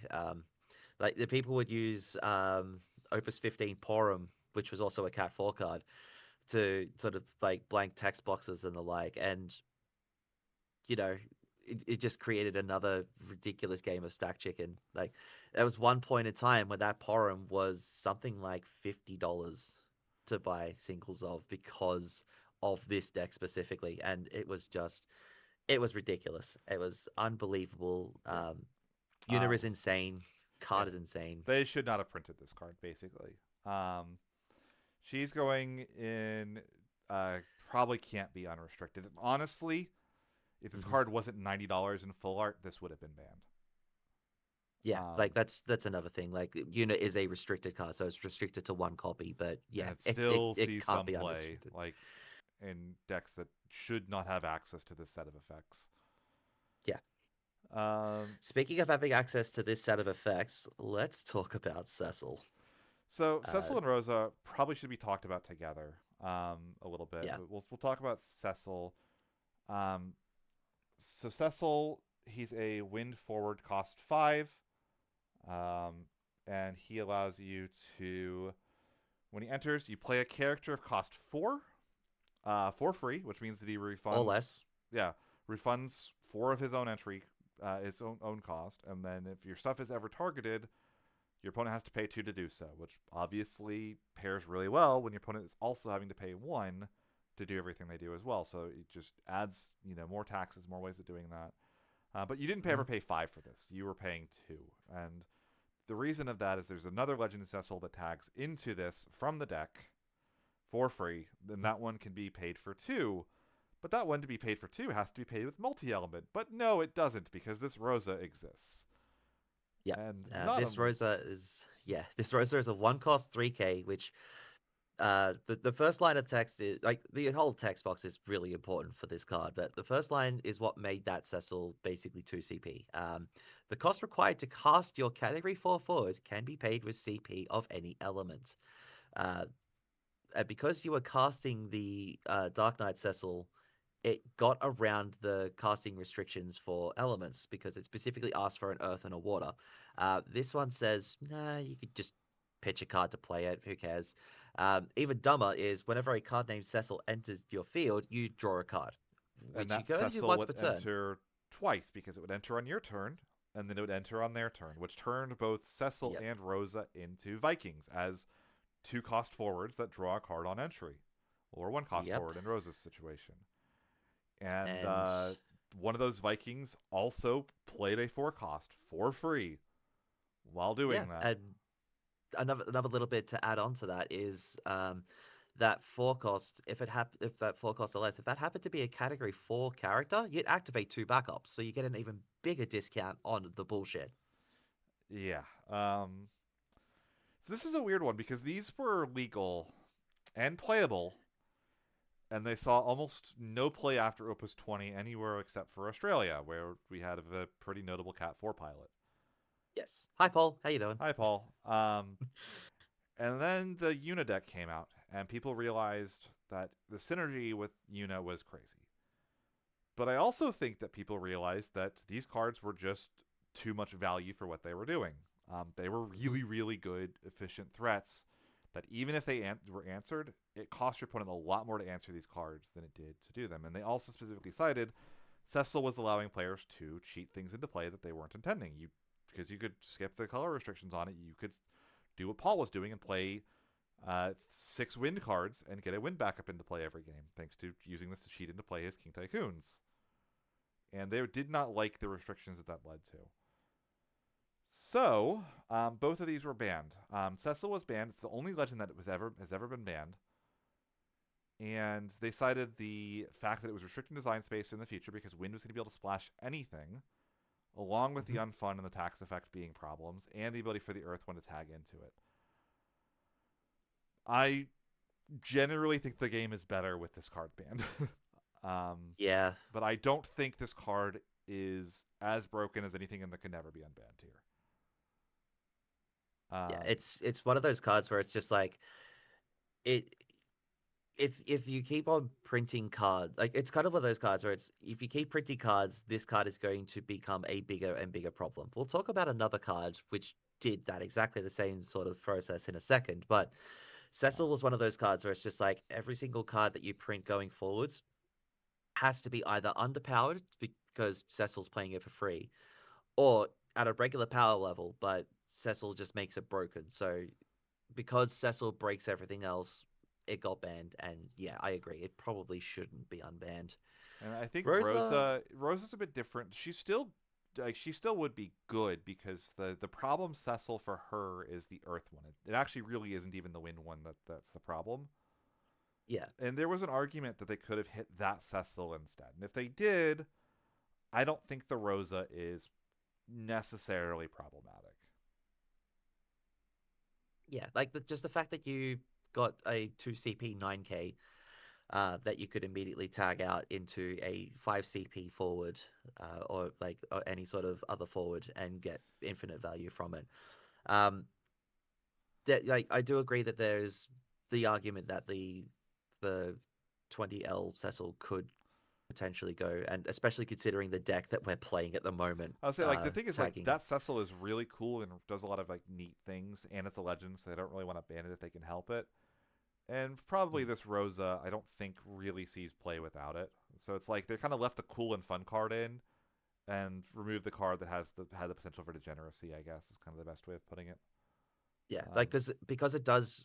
If it said like your card name Cecil can be played with CP of any element, sure, but it's every Cat 4, so it's like all your Zeromus, your Golbez, like all the Archfiends as well. Everything can be played off element. And it just like you could basically play a mono water deck with Cat 4 splashed in, and I did so as well. So yeah, it's a bit like probably it's a bit shouldn't be. degenerate. Yeah, it Yeah. could be. I don't think it would be problematic. I'd, And there was some cool stuff. Like I love that like you would see Cat 4 decks playing like the Ice Lightning Zeromus because you could play it with Rosa. mm, But I'd say probably it's best. probably more of a risky unban. I'd probably say like it would I think be. if Cecil was banned, this card would be fine. So I'm gonna leave it here. If you want to put it Gita below it, I'll put it there. Yeah. And then we come to our recent crop of bans. Yeah. Um. So we banned 5 cards. We'll start with what I think is the only one of these that is really in the can never be unbanned here. Hi Tori, you did it. Um, Realm. Realm says when she enters the field, you can search for a monster of cost 1 and a monster of cost 2, and then at the end of each of your turns, via 5 monsters, you get to bounce it forward. That next effect, second effect, it existed, it mattered, it was good, was not the reason the card was broken. If you want to think about what this card Mhm. is in like a different card game in Magic terms, this says search for an artifact of cost 1 and an artifact of cost 2, except you can also play it on turn 1 and Yeah, play them and both you for put them free. into play. Yeah, like Yeah. and you can't print that on a card in this game. Originally, when she came out, monsters were not very good. They didn't have Hmm. free forwards or cards that drew you cards, but Realm effectively became pull 2 bad cards out of your deck. I'm gonna put bad in quotes because Apollo and Blue Armor are crazy, Hmm. but pull 2 cards out of your deck and then draw 2 cards for 5 CP. So you could also it functioned as a deep draw engine because you were getting 4 cards out of your deck off of this one play. And those two Yeah. cards you pulled out would sit around until you wanted to remove them because nothing removes them for cheaper than what Realm brought them into play for. Yeah, like we were talking about before, the Cecil being one of those cards that like completely restricts card design. Realm is the other one. This card absolutely just it pretty much just nuked monsters as a concept. Like in the last couple of sets that Realm was legal as a card, the monsters that they printed were absolutely like unplayable cards that you could never think about seeing them play You could see them or try to anything along design those around lines. it. And it's funny because while they were trying to design around it, they still would screw up and there would still be playable monsters coming through with it. Like, Yeah, like there's a few cards where you could sit there and just like, what were they thinking when they printed that? Like Upkalu, for example, the entire text box on the card is just when Upkalu enters the field, draw a card. But it was one of the most ridiculous cards that you could even think about printing because it's had draw a card on it. Water Lightning Monsters as a deck was powered almost exclusively by this realm. Uh, the Mono Water Monsters deck that won the World Championships last year, almost exclusively powered by this realm. and it's Um, funny because they printed a card that does 90% of what this card does as well. It's like so oh we yes, were gonna be able to run 4 copies of Realm if they didn't ban this card, and I think Realm is probably slightly better, but I think the gap is closer than people think. To be quite honest, yeah. But when I first saw the Golbez, like this was speaking in an era where Realm was still unbanned, and I saw the card. I'm just like, I literally exclaimed to pretty much everybody around me, they can't print that text on that card while Realm is around, right? Because and yeah, it turns out they couldn't, so Realm had to go.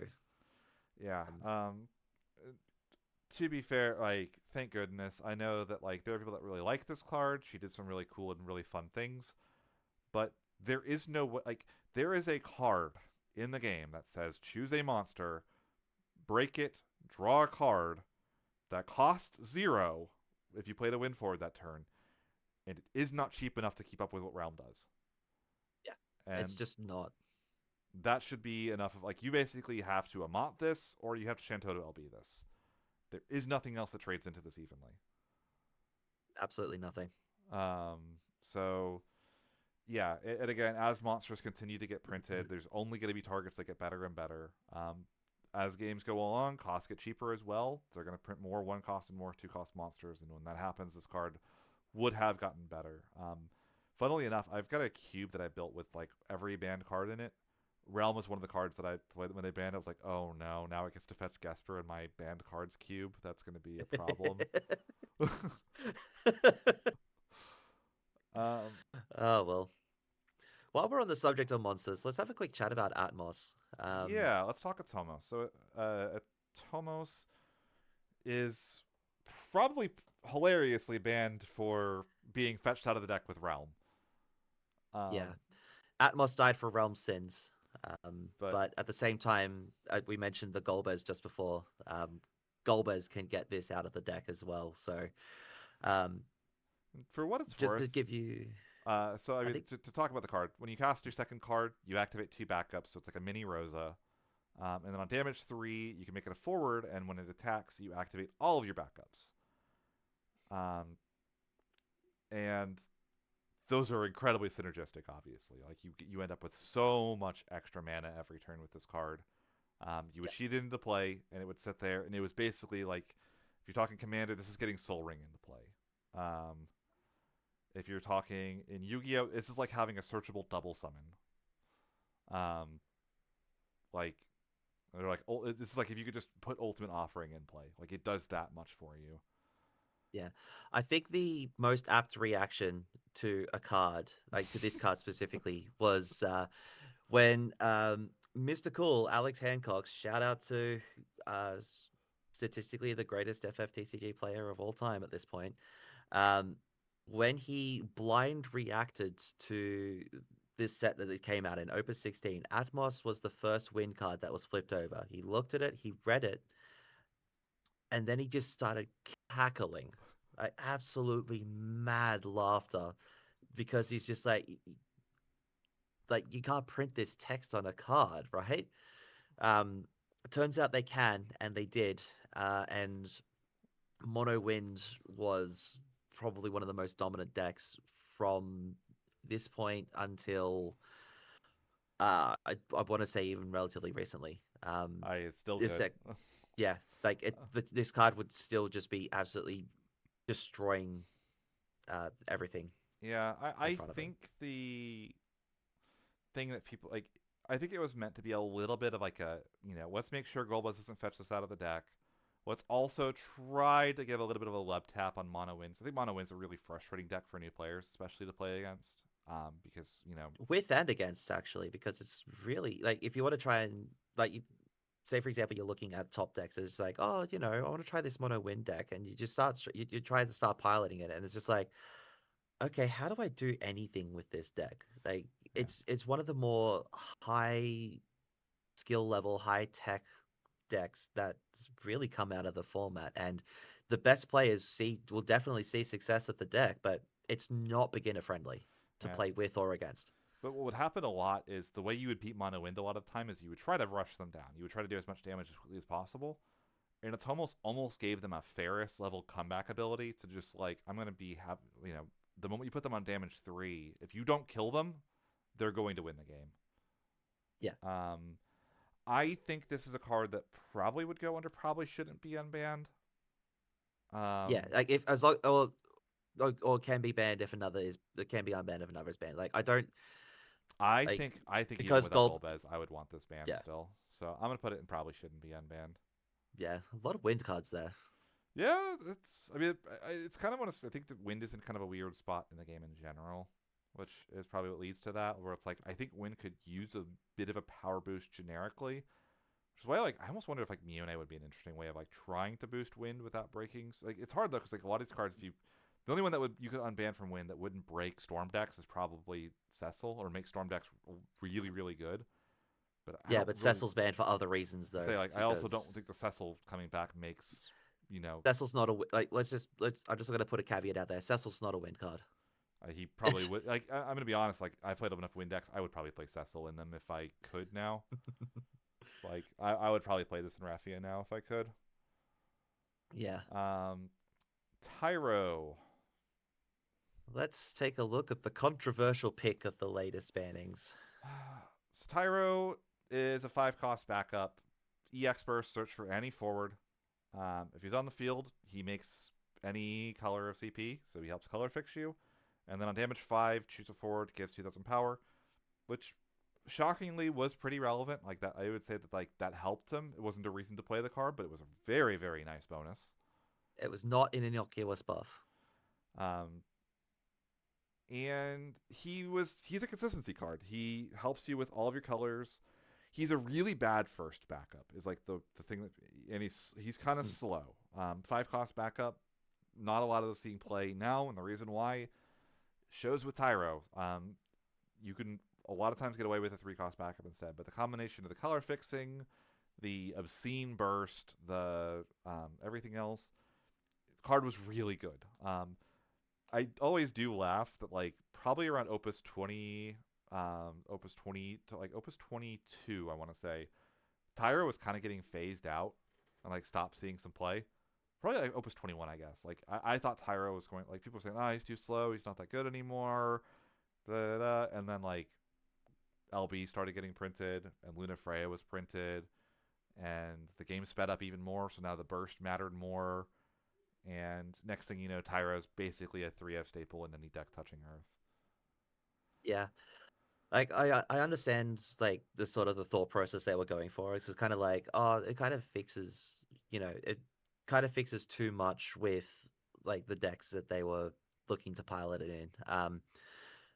I would say like first things first, that the Earth Water Monsters deck that we're playing at the moment would kill for Tyro to be Oh yeah, back because like you think about the like all the random little like off color cards you got the Cerberus, which is off color, you got the Shadow Dragon, which is off color, you got the Cecil itself, which is off color. Can you imagine having a being searcher able to just for like anything as well. Find Witch, find Mira, find like Mhm. whatever the forward you're missing is. Go find Gao when you're ahead. Yeah. Um, I would also say that the Tyro was actually kind of the centerpiece for a lot of like the four color slop decks as well. Like if you were playing Warriors of Light, uh, like for example, me, if you were playing Darkness Manifest decks or something like that, Tyro was a centerpiece because it cleaned up so much when it wasn't like it did a lot of different jobs in that deck. a lot of the time you didn't want to play him, but you were never sad to have him on the field. Is kind of the best way I would describe it. And then Yeah, like when you factor in Luna Freya as well, adding in that, he went in like Earth, Water, Chaos Arc just because of the combination of the burst with the, um, it was just good enough when he factored in the burst with the color fixing element. yeah. And It's a surprisingly high value card despite its cost. I don't.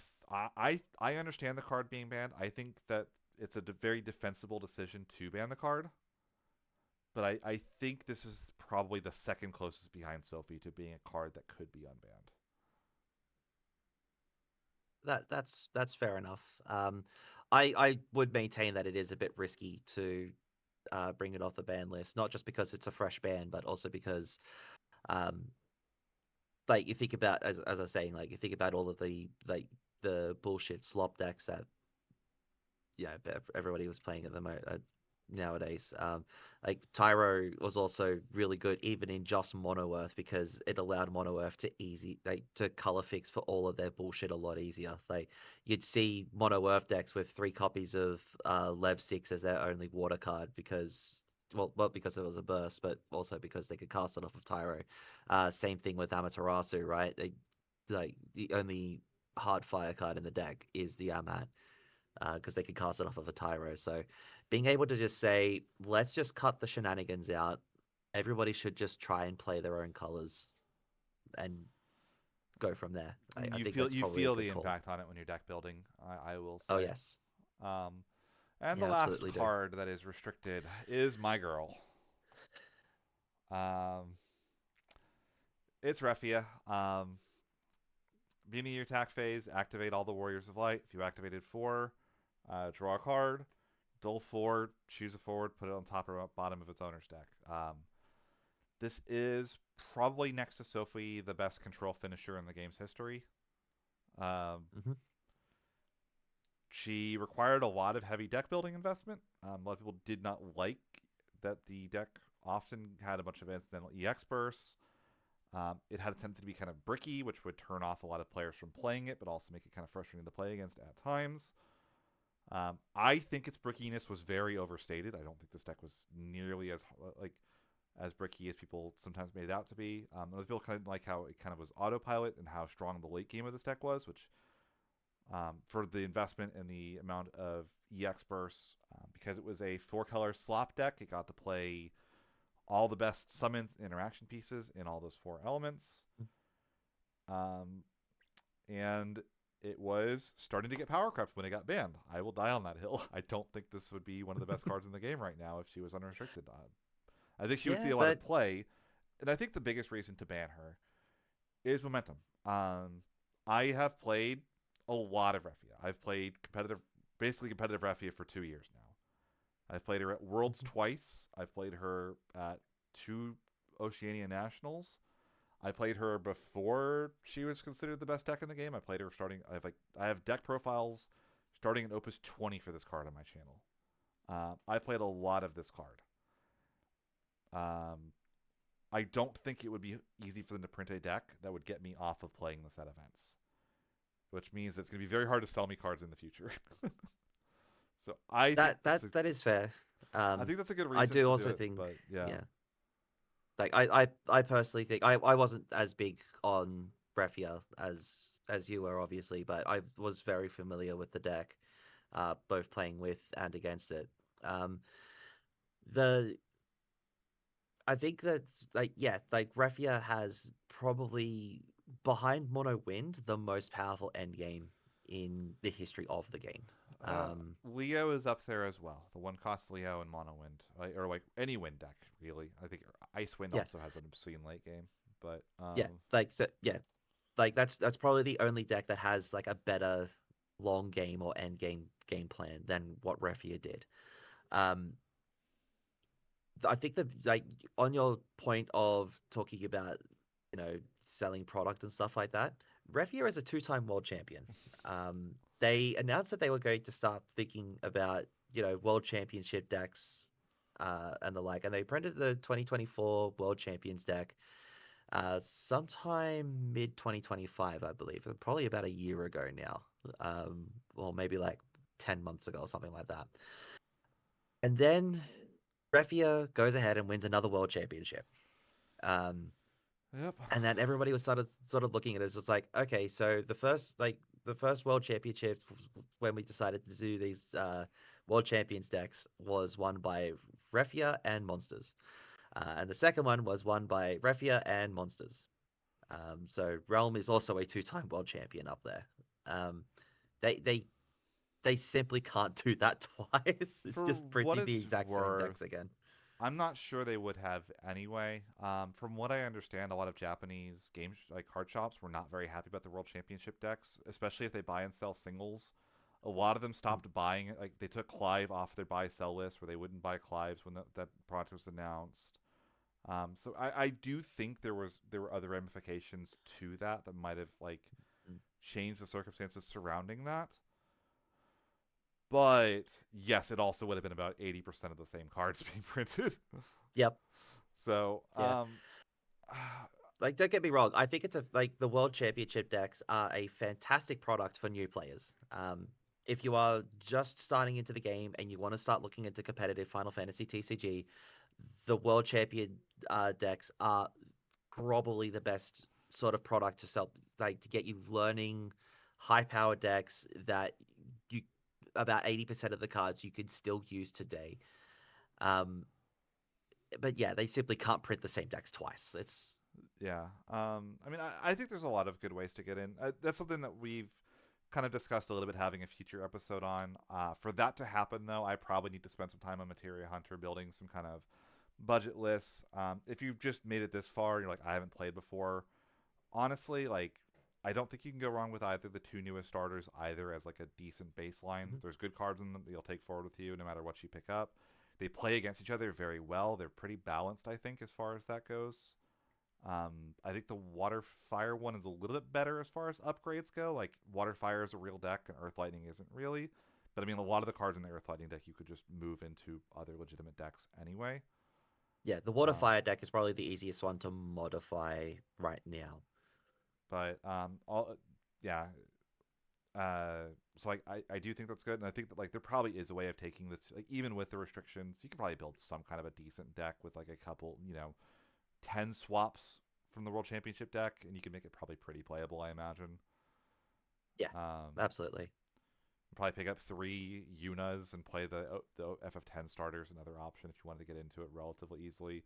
Wouldn't recommend that. I don't think that'll teach you the fundamentals as well as like it's. We'll talk about it. I think there's like specific things that I would recommend to new players, which is not necessarily what a lot of other people would say. Which is like, I think learning the fundamentals and how to play the game matters a lot, and I don't know how well some of the decks people suggest for new players would get you there.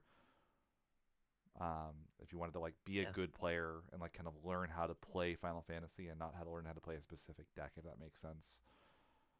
But yeah, I think that that pretty much covers most of it. I put Refia probably shouldn't be unbanned. I get it. People hate this card now for some reason. Um, she was really good. I would argue that like I don't think she was worse than some of the other cards and decks that are still around. I think uh, real quick, we'll do a lightning round. We've gone a lot longer than I thought we would. Each of us pick 3 cards that we would ban. We can't pick the same one as the other person. I'll let you go Yeah. first. So the first one for me, I'm going to pick up Tyvis, because like the Warriors deck, you, it's one of those decks where it's kind of just like you kind of similar to Cecil, right? You can't think about printing Warriors without sort of restricting design space. But at the same time, Tyvis is like an infinite. I wouldn't necessarily say infinite, but it's sort of like an infinite value engine where you're able to play way more stuff for free than by all rights you should be able to.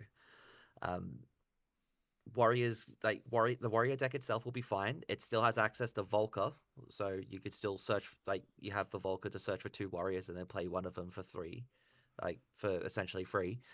Um, so it wouldn't necessarily hurt the deck. It might need to take it into a different direction, but I think also just getting decks to splash Axstar and Firion and kind of push those back into their proper elements is probably a good thing. yeah, I think this is a bad combination. I don't think people should do this, but people do. But the fact you can play Mono Fire to play Tyvis to get Axstar to play Firewinds and Aim for free probably is not a sentence I should be saying. Um, yeah, I don't think that's a good or play, just by the way. I just don't think you should be able to do that. yeah, like it's just it was one of those things as well, right? You're playing cards that like all of these cards are costed for like what they do, right? So Axstar is costed at 3 CP but fire and ice. Zidane is costed at 2 CP but fire and wind. Um, I don't think they were ever really designed to be played for free. Like even Axstar wasn't necessarily like a card until Tyvis was printed, and then all of a sudden Axstar stocks went through the roof. Yeah. Um, but you think about every single uh like job warrior that has been printed before or since Tyvis, and how many of them just got infinite like have just got infinite power based on the fact that Tyvus exists. I would probably It'd probably be pretty safe to say that Tyvus should be one of the next cards to go. I would say my first one is Laswell. I don't think there's much of an explanation needed on that. The card just does way too much for the Knights deck, and it's sometimes they flip the Laswell in two Knights and they dull freeze your whole field, and you get the discard on top if they have like a Knight down already and can attack on the same turn, and it's just like your whole field is dull frozen, and he's attacking your hand. Like, um, yeah, I Yeah. would love for there to be fewer Coco decks in the format.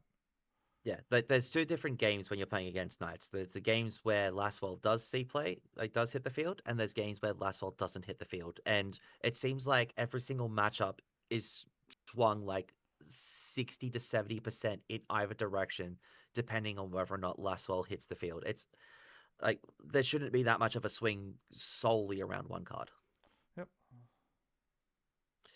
My next card is kind of going to be an interesting one because it's kind of hard to sort of think about it from like any sort of those perspectives, but I kind of want to say blue worm. Um, Okay. so I don't hate that. it like my reasoning for the blue worm, like you think about what monsters are doing nowadays, right? Like what they've been doing since Opus 15 really is they've been playing a whole bunch of monsters that like yes they only get one like they're basically one use only monsters. Like when you switch them on, you can run them in. But the thing is you hold like 4 or 5 points of damage over your opponent's head, and like you just sort of sit there going, okay, what are you gonna do about it, right? It's really hard to sort of justify playing the game cleanly with like if I've got a field of blue worms, like you can never attack profitably into that because I could just sack them off. I don't care. Um, but you can also never block profitably either because you could potentially just end up dead to a whole bunch of blue worms like hitting you in the face or just like free monsters Yeah, just hitting you and you don't like they're just too cheap, and you don't care. basically. They're free. They drew me a card. I don't care. Yeah, they're a zero cost point of damage, basically, Yeah, or emergency blocker as needed. yeah. So that's Uh, probably going to be my next pick. I think that I would probably say Gigawall just as a card would need to go. I don't think you could put it to one. I think even if you put it to one, I still think the deck would probably function. Maybe not. Maybe it wouldn't be worth building around at that point.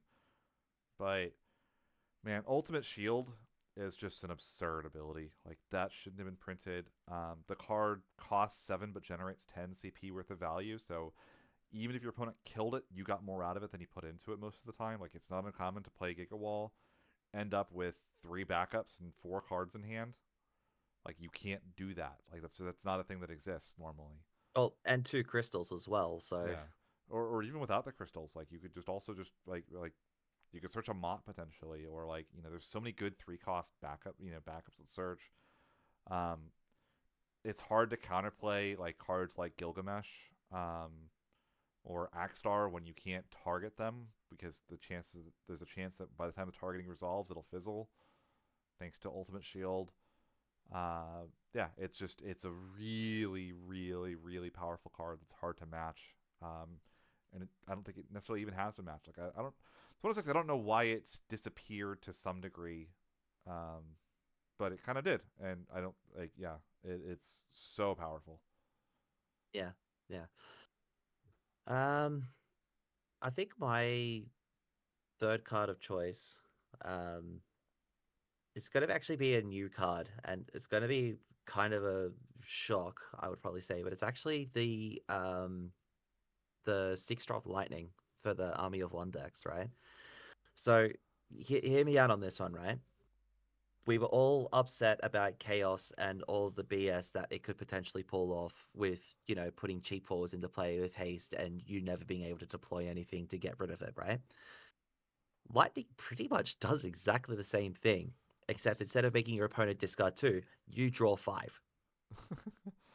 Yeah, I don't know. I think there's enough counterplay to Lightning. Thankfully, I don't think the counterplay existed to Chaos in the same way.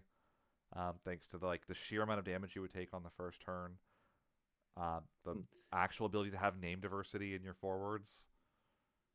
Um, we're having to see like lightning decks run crap like Sanctuary Keeper and Rosa to try to prevent from being dull frozen out of the game, which is hilarious to me.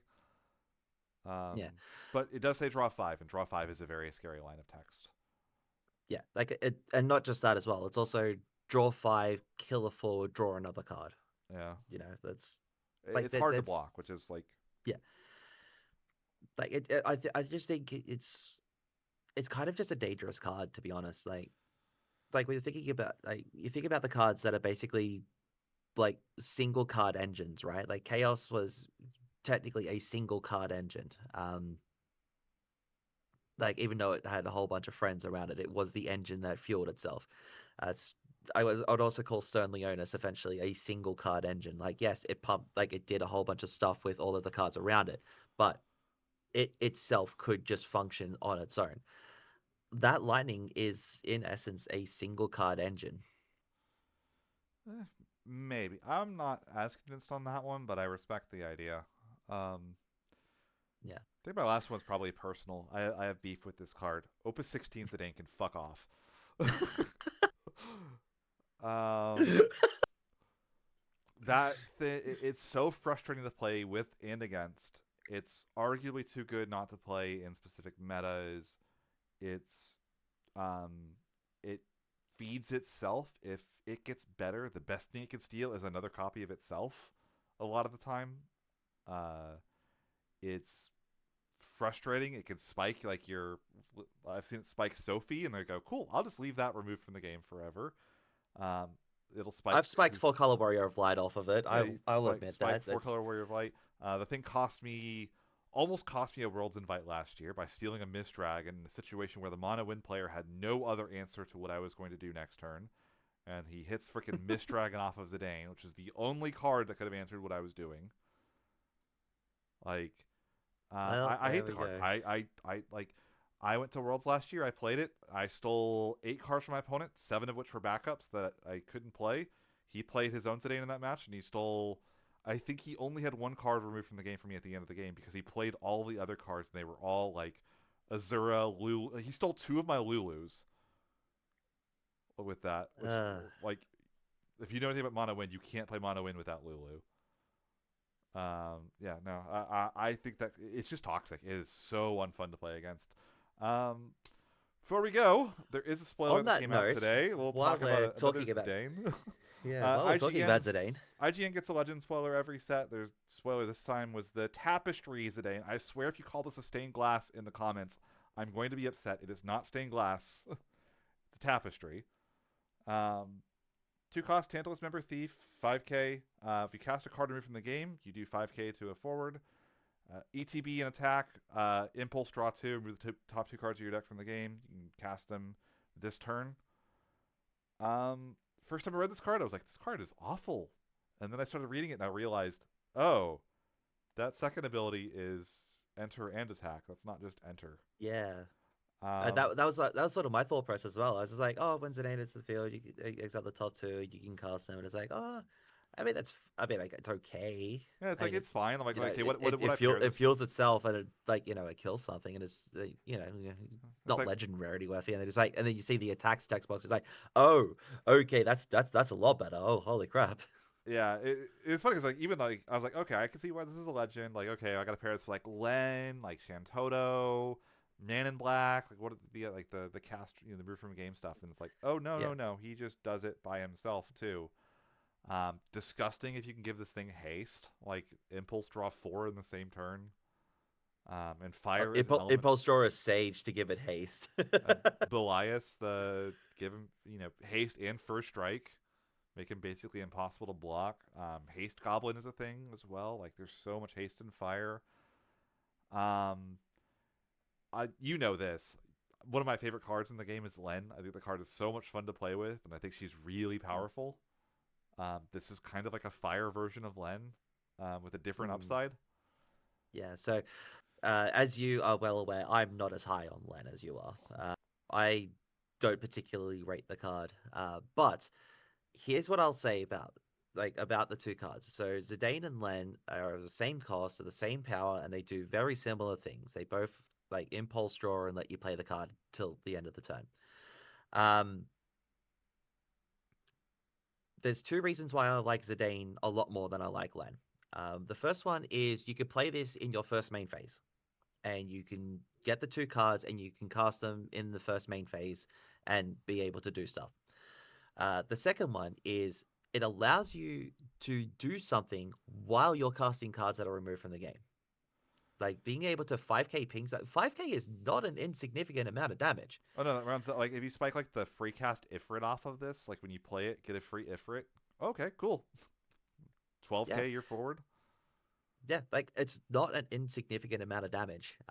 Like you think about like knights and what we were talking about before. Like, oh, I gotta just play the Zidane, impulse two cards, and then I'm gonna play one, kill Charlotte, play another, kill Laswell. Like that's really good value.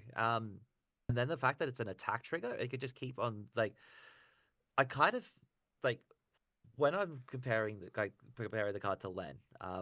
You obviously say like Len says draw a card every turn, like because it's an impulse draw. I with Len, I didn't necessarily see it as like actually drawing the card, but I understand like your thought process.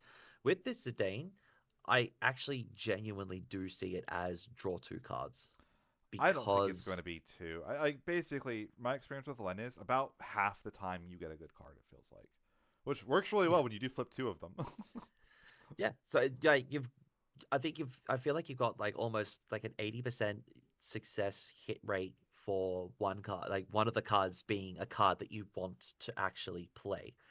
So I, I I'm actually quite high on this Zidane, and I'm very excited to see um, what happens and where it ends up. I think the only downsides you will deck yourself with this card pretty quickly. Like removing two from the game is quite a bit if you're in like water or something. And Mm, it isn't optional. Like you don't get to like look, the cards don't go back when they're done, so there's a chance of you like causing problems for engines. Like I really like I played a lot of Mont Blanc plus Hurdy as a backup engine. It's not impossible for you to like remove your Hurdys from the game, and if you can't cast them that turn, they're just gone. And now all of a sudden, all your Mont Blancs are worse. Like that's a mm, potential scary thing about the card.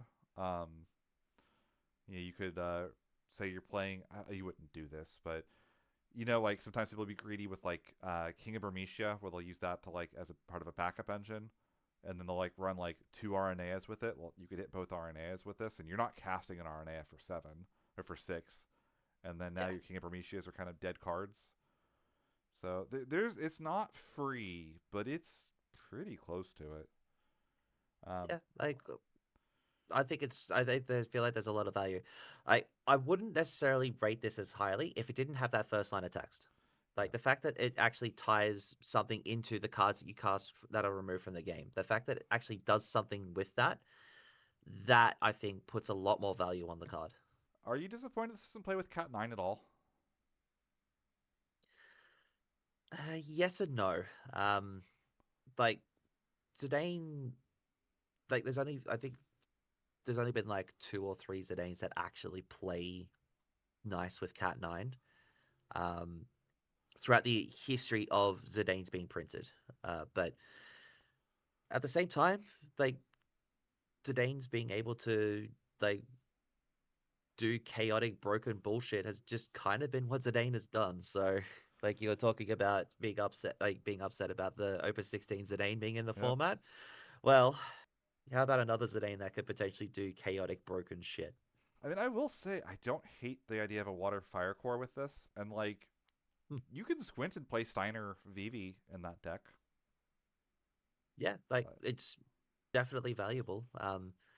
Like having the Zidane to revive, like sorry, Steiner to revive this Zidane, and then I you mean, know also just give this the name impulse drawing protection as too. well as the bigger thing. I think like you could do Steiner Yeah, revive the Vivi, and then on like that same turn of the next turn play the Zidane. Now this Zidane has protection to do his thing, and then the mm. Vivi potentially like can use his action ability to cover Zidane on attack, so Zidane can safely attack. Oh, even better than that. Like you could play the Zidane, potentially flip over the VV, and then cast the VV. Yeah, There's 15k worth of burn right there. that's maybe, yeah, maybe there is something there. I don't Yep. know. Like It's Zidane has never needed to really play nice with Cat 9 to do shenanigans. That's sort of like the main point that I'm trying to get at. Like I guess the question just is like, does Cat 9 want this card? Probably, and maybe I think is probably the best way to put it. there's potential there. Like there's potential on its own. There's potential for Cat 9 stuff to work well with this card. But I'm quite excited to see this card in action. Yeah, add it to the list of cards I really want to play with from next set. Hmm. Alongside the Tidus, I think looks really fun. The stuff they're really knocking it out of the park. Like if you filter by legends in the last couple of sets, I'll do this as a quick tangent before we cut. But if you just filter by legends, they have had a lot of bangers lately. I think most of the legends this set have interesting effects and reasons to be played. I think the only ones that haven't topped a tournament would be like the Vivi, the Tifa, and that's it. The Rydia. Set before Yeah, that, Zondi, Zeromus, Kefka, Locke, all great cards. Von sees play. Graha, Granty is hilarious. I think Graha's underexplored but very powerful. I love Kryl. Noctis a little bit low power, but I get what they were going for with it. Yeah, Adia, Zeralta Adea. are huge. We'll just ignore Sin. I think the Emperor is powerful. Like Yeah, you know, I like the it's Cecil as well. yeah, Like like Joshua didn't read particularly powerful at first, but then all of a sudden, like the deck just built itself. yeah, Joshua, the Ferris, I think is a really neat, fun, interesting, powerful card. Charlotte, Jill are Hmm. huge. Ash, Bart's. Um, I get the Vanille, what they were going for with her. It's even if she hasn't seen a ton of play, she's actually quite powerful in the decks I played her in. Vincent, Yeah, I think Vincent's a board wipe. this Lightning is a Um, crazy push card. Like, you still play that Lena whenever you're playing any sort of Warrior of Light shenanigans. The two dragons as well, like the first brew dragons, I feel like they are quite powerful if underexplored. yeah, I like, and again, like this is just if we go to the next set, like it's I would love to see. I want this Sephiroth. Yeah, I want to play with Sephiroth. I want to play with this Tidus. The Odin, I think, is really interesting, if not my favorite card. The Zidane now is a really interesting and powerful card. Like they are knocking it out of the park on Legends. It feels like. Let's just hope that they keep that up with the other rarities because those are the rarities that hold up the set. Yep. Yeah. I'll see. I want to see some good hero summons finally. Let's see some summons to shake up the summon metagame is probably the stalest part of the game right now. Like it really doesn't feel like it's progressed or changed that much, despite new summons every set. I'm gonna say something quite terrifying. I want to see some hero monsters. It's been a while. What's the last cycle of hero monsters we had? Was that Opus I think it was Opus 20? 20. Because we've had a lot of sets with hero summons lately. I used to look forward to those, and they just have not Well, I think delivered it's been the lately. past like 3 or 4 sets have been hero summons. Yeah, Last cycle of hero monsters was Opus 20. yeah, Opus 20. Wow, man, look at these Phoenix, Shadow Dragon, Hippocampus. What a set of bangers! Yeah, then you look like a little further back, you got Cerberus, Ahriman, Krista, Melusine, and Echidna. like this whole cycle. Maybe hero Yeah, that monsters are the really broke. Like Jin, Biblos, Hatomo, Spectral Keeper, Tros are all absurd. yeah, Uh, and then the Opus 14 cycle, like Octomammoth, I could still see slipping into my mono uh, water decks. Typhon is, Typhon was one of the greatest monsters of all time yeah. for its time period. Uh, yeah, maybe it's the hero monsters I should have been talking about the whole time. Yeah, All right, that's gonna do it for now. Thanks for watching, everybody. Hope you guys had a good time. Next week we'll be back. I'm not sure what we'll discuss. Whether it'll be my LQs, whether we get the new player guide going a little bit, or what decks to get. But hope you guys enjoyed the bit of a history lesson, and I'll see y'all in the next one. we'll see you on the flip side.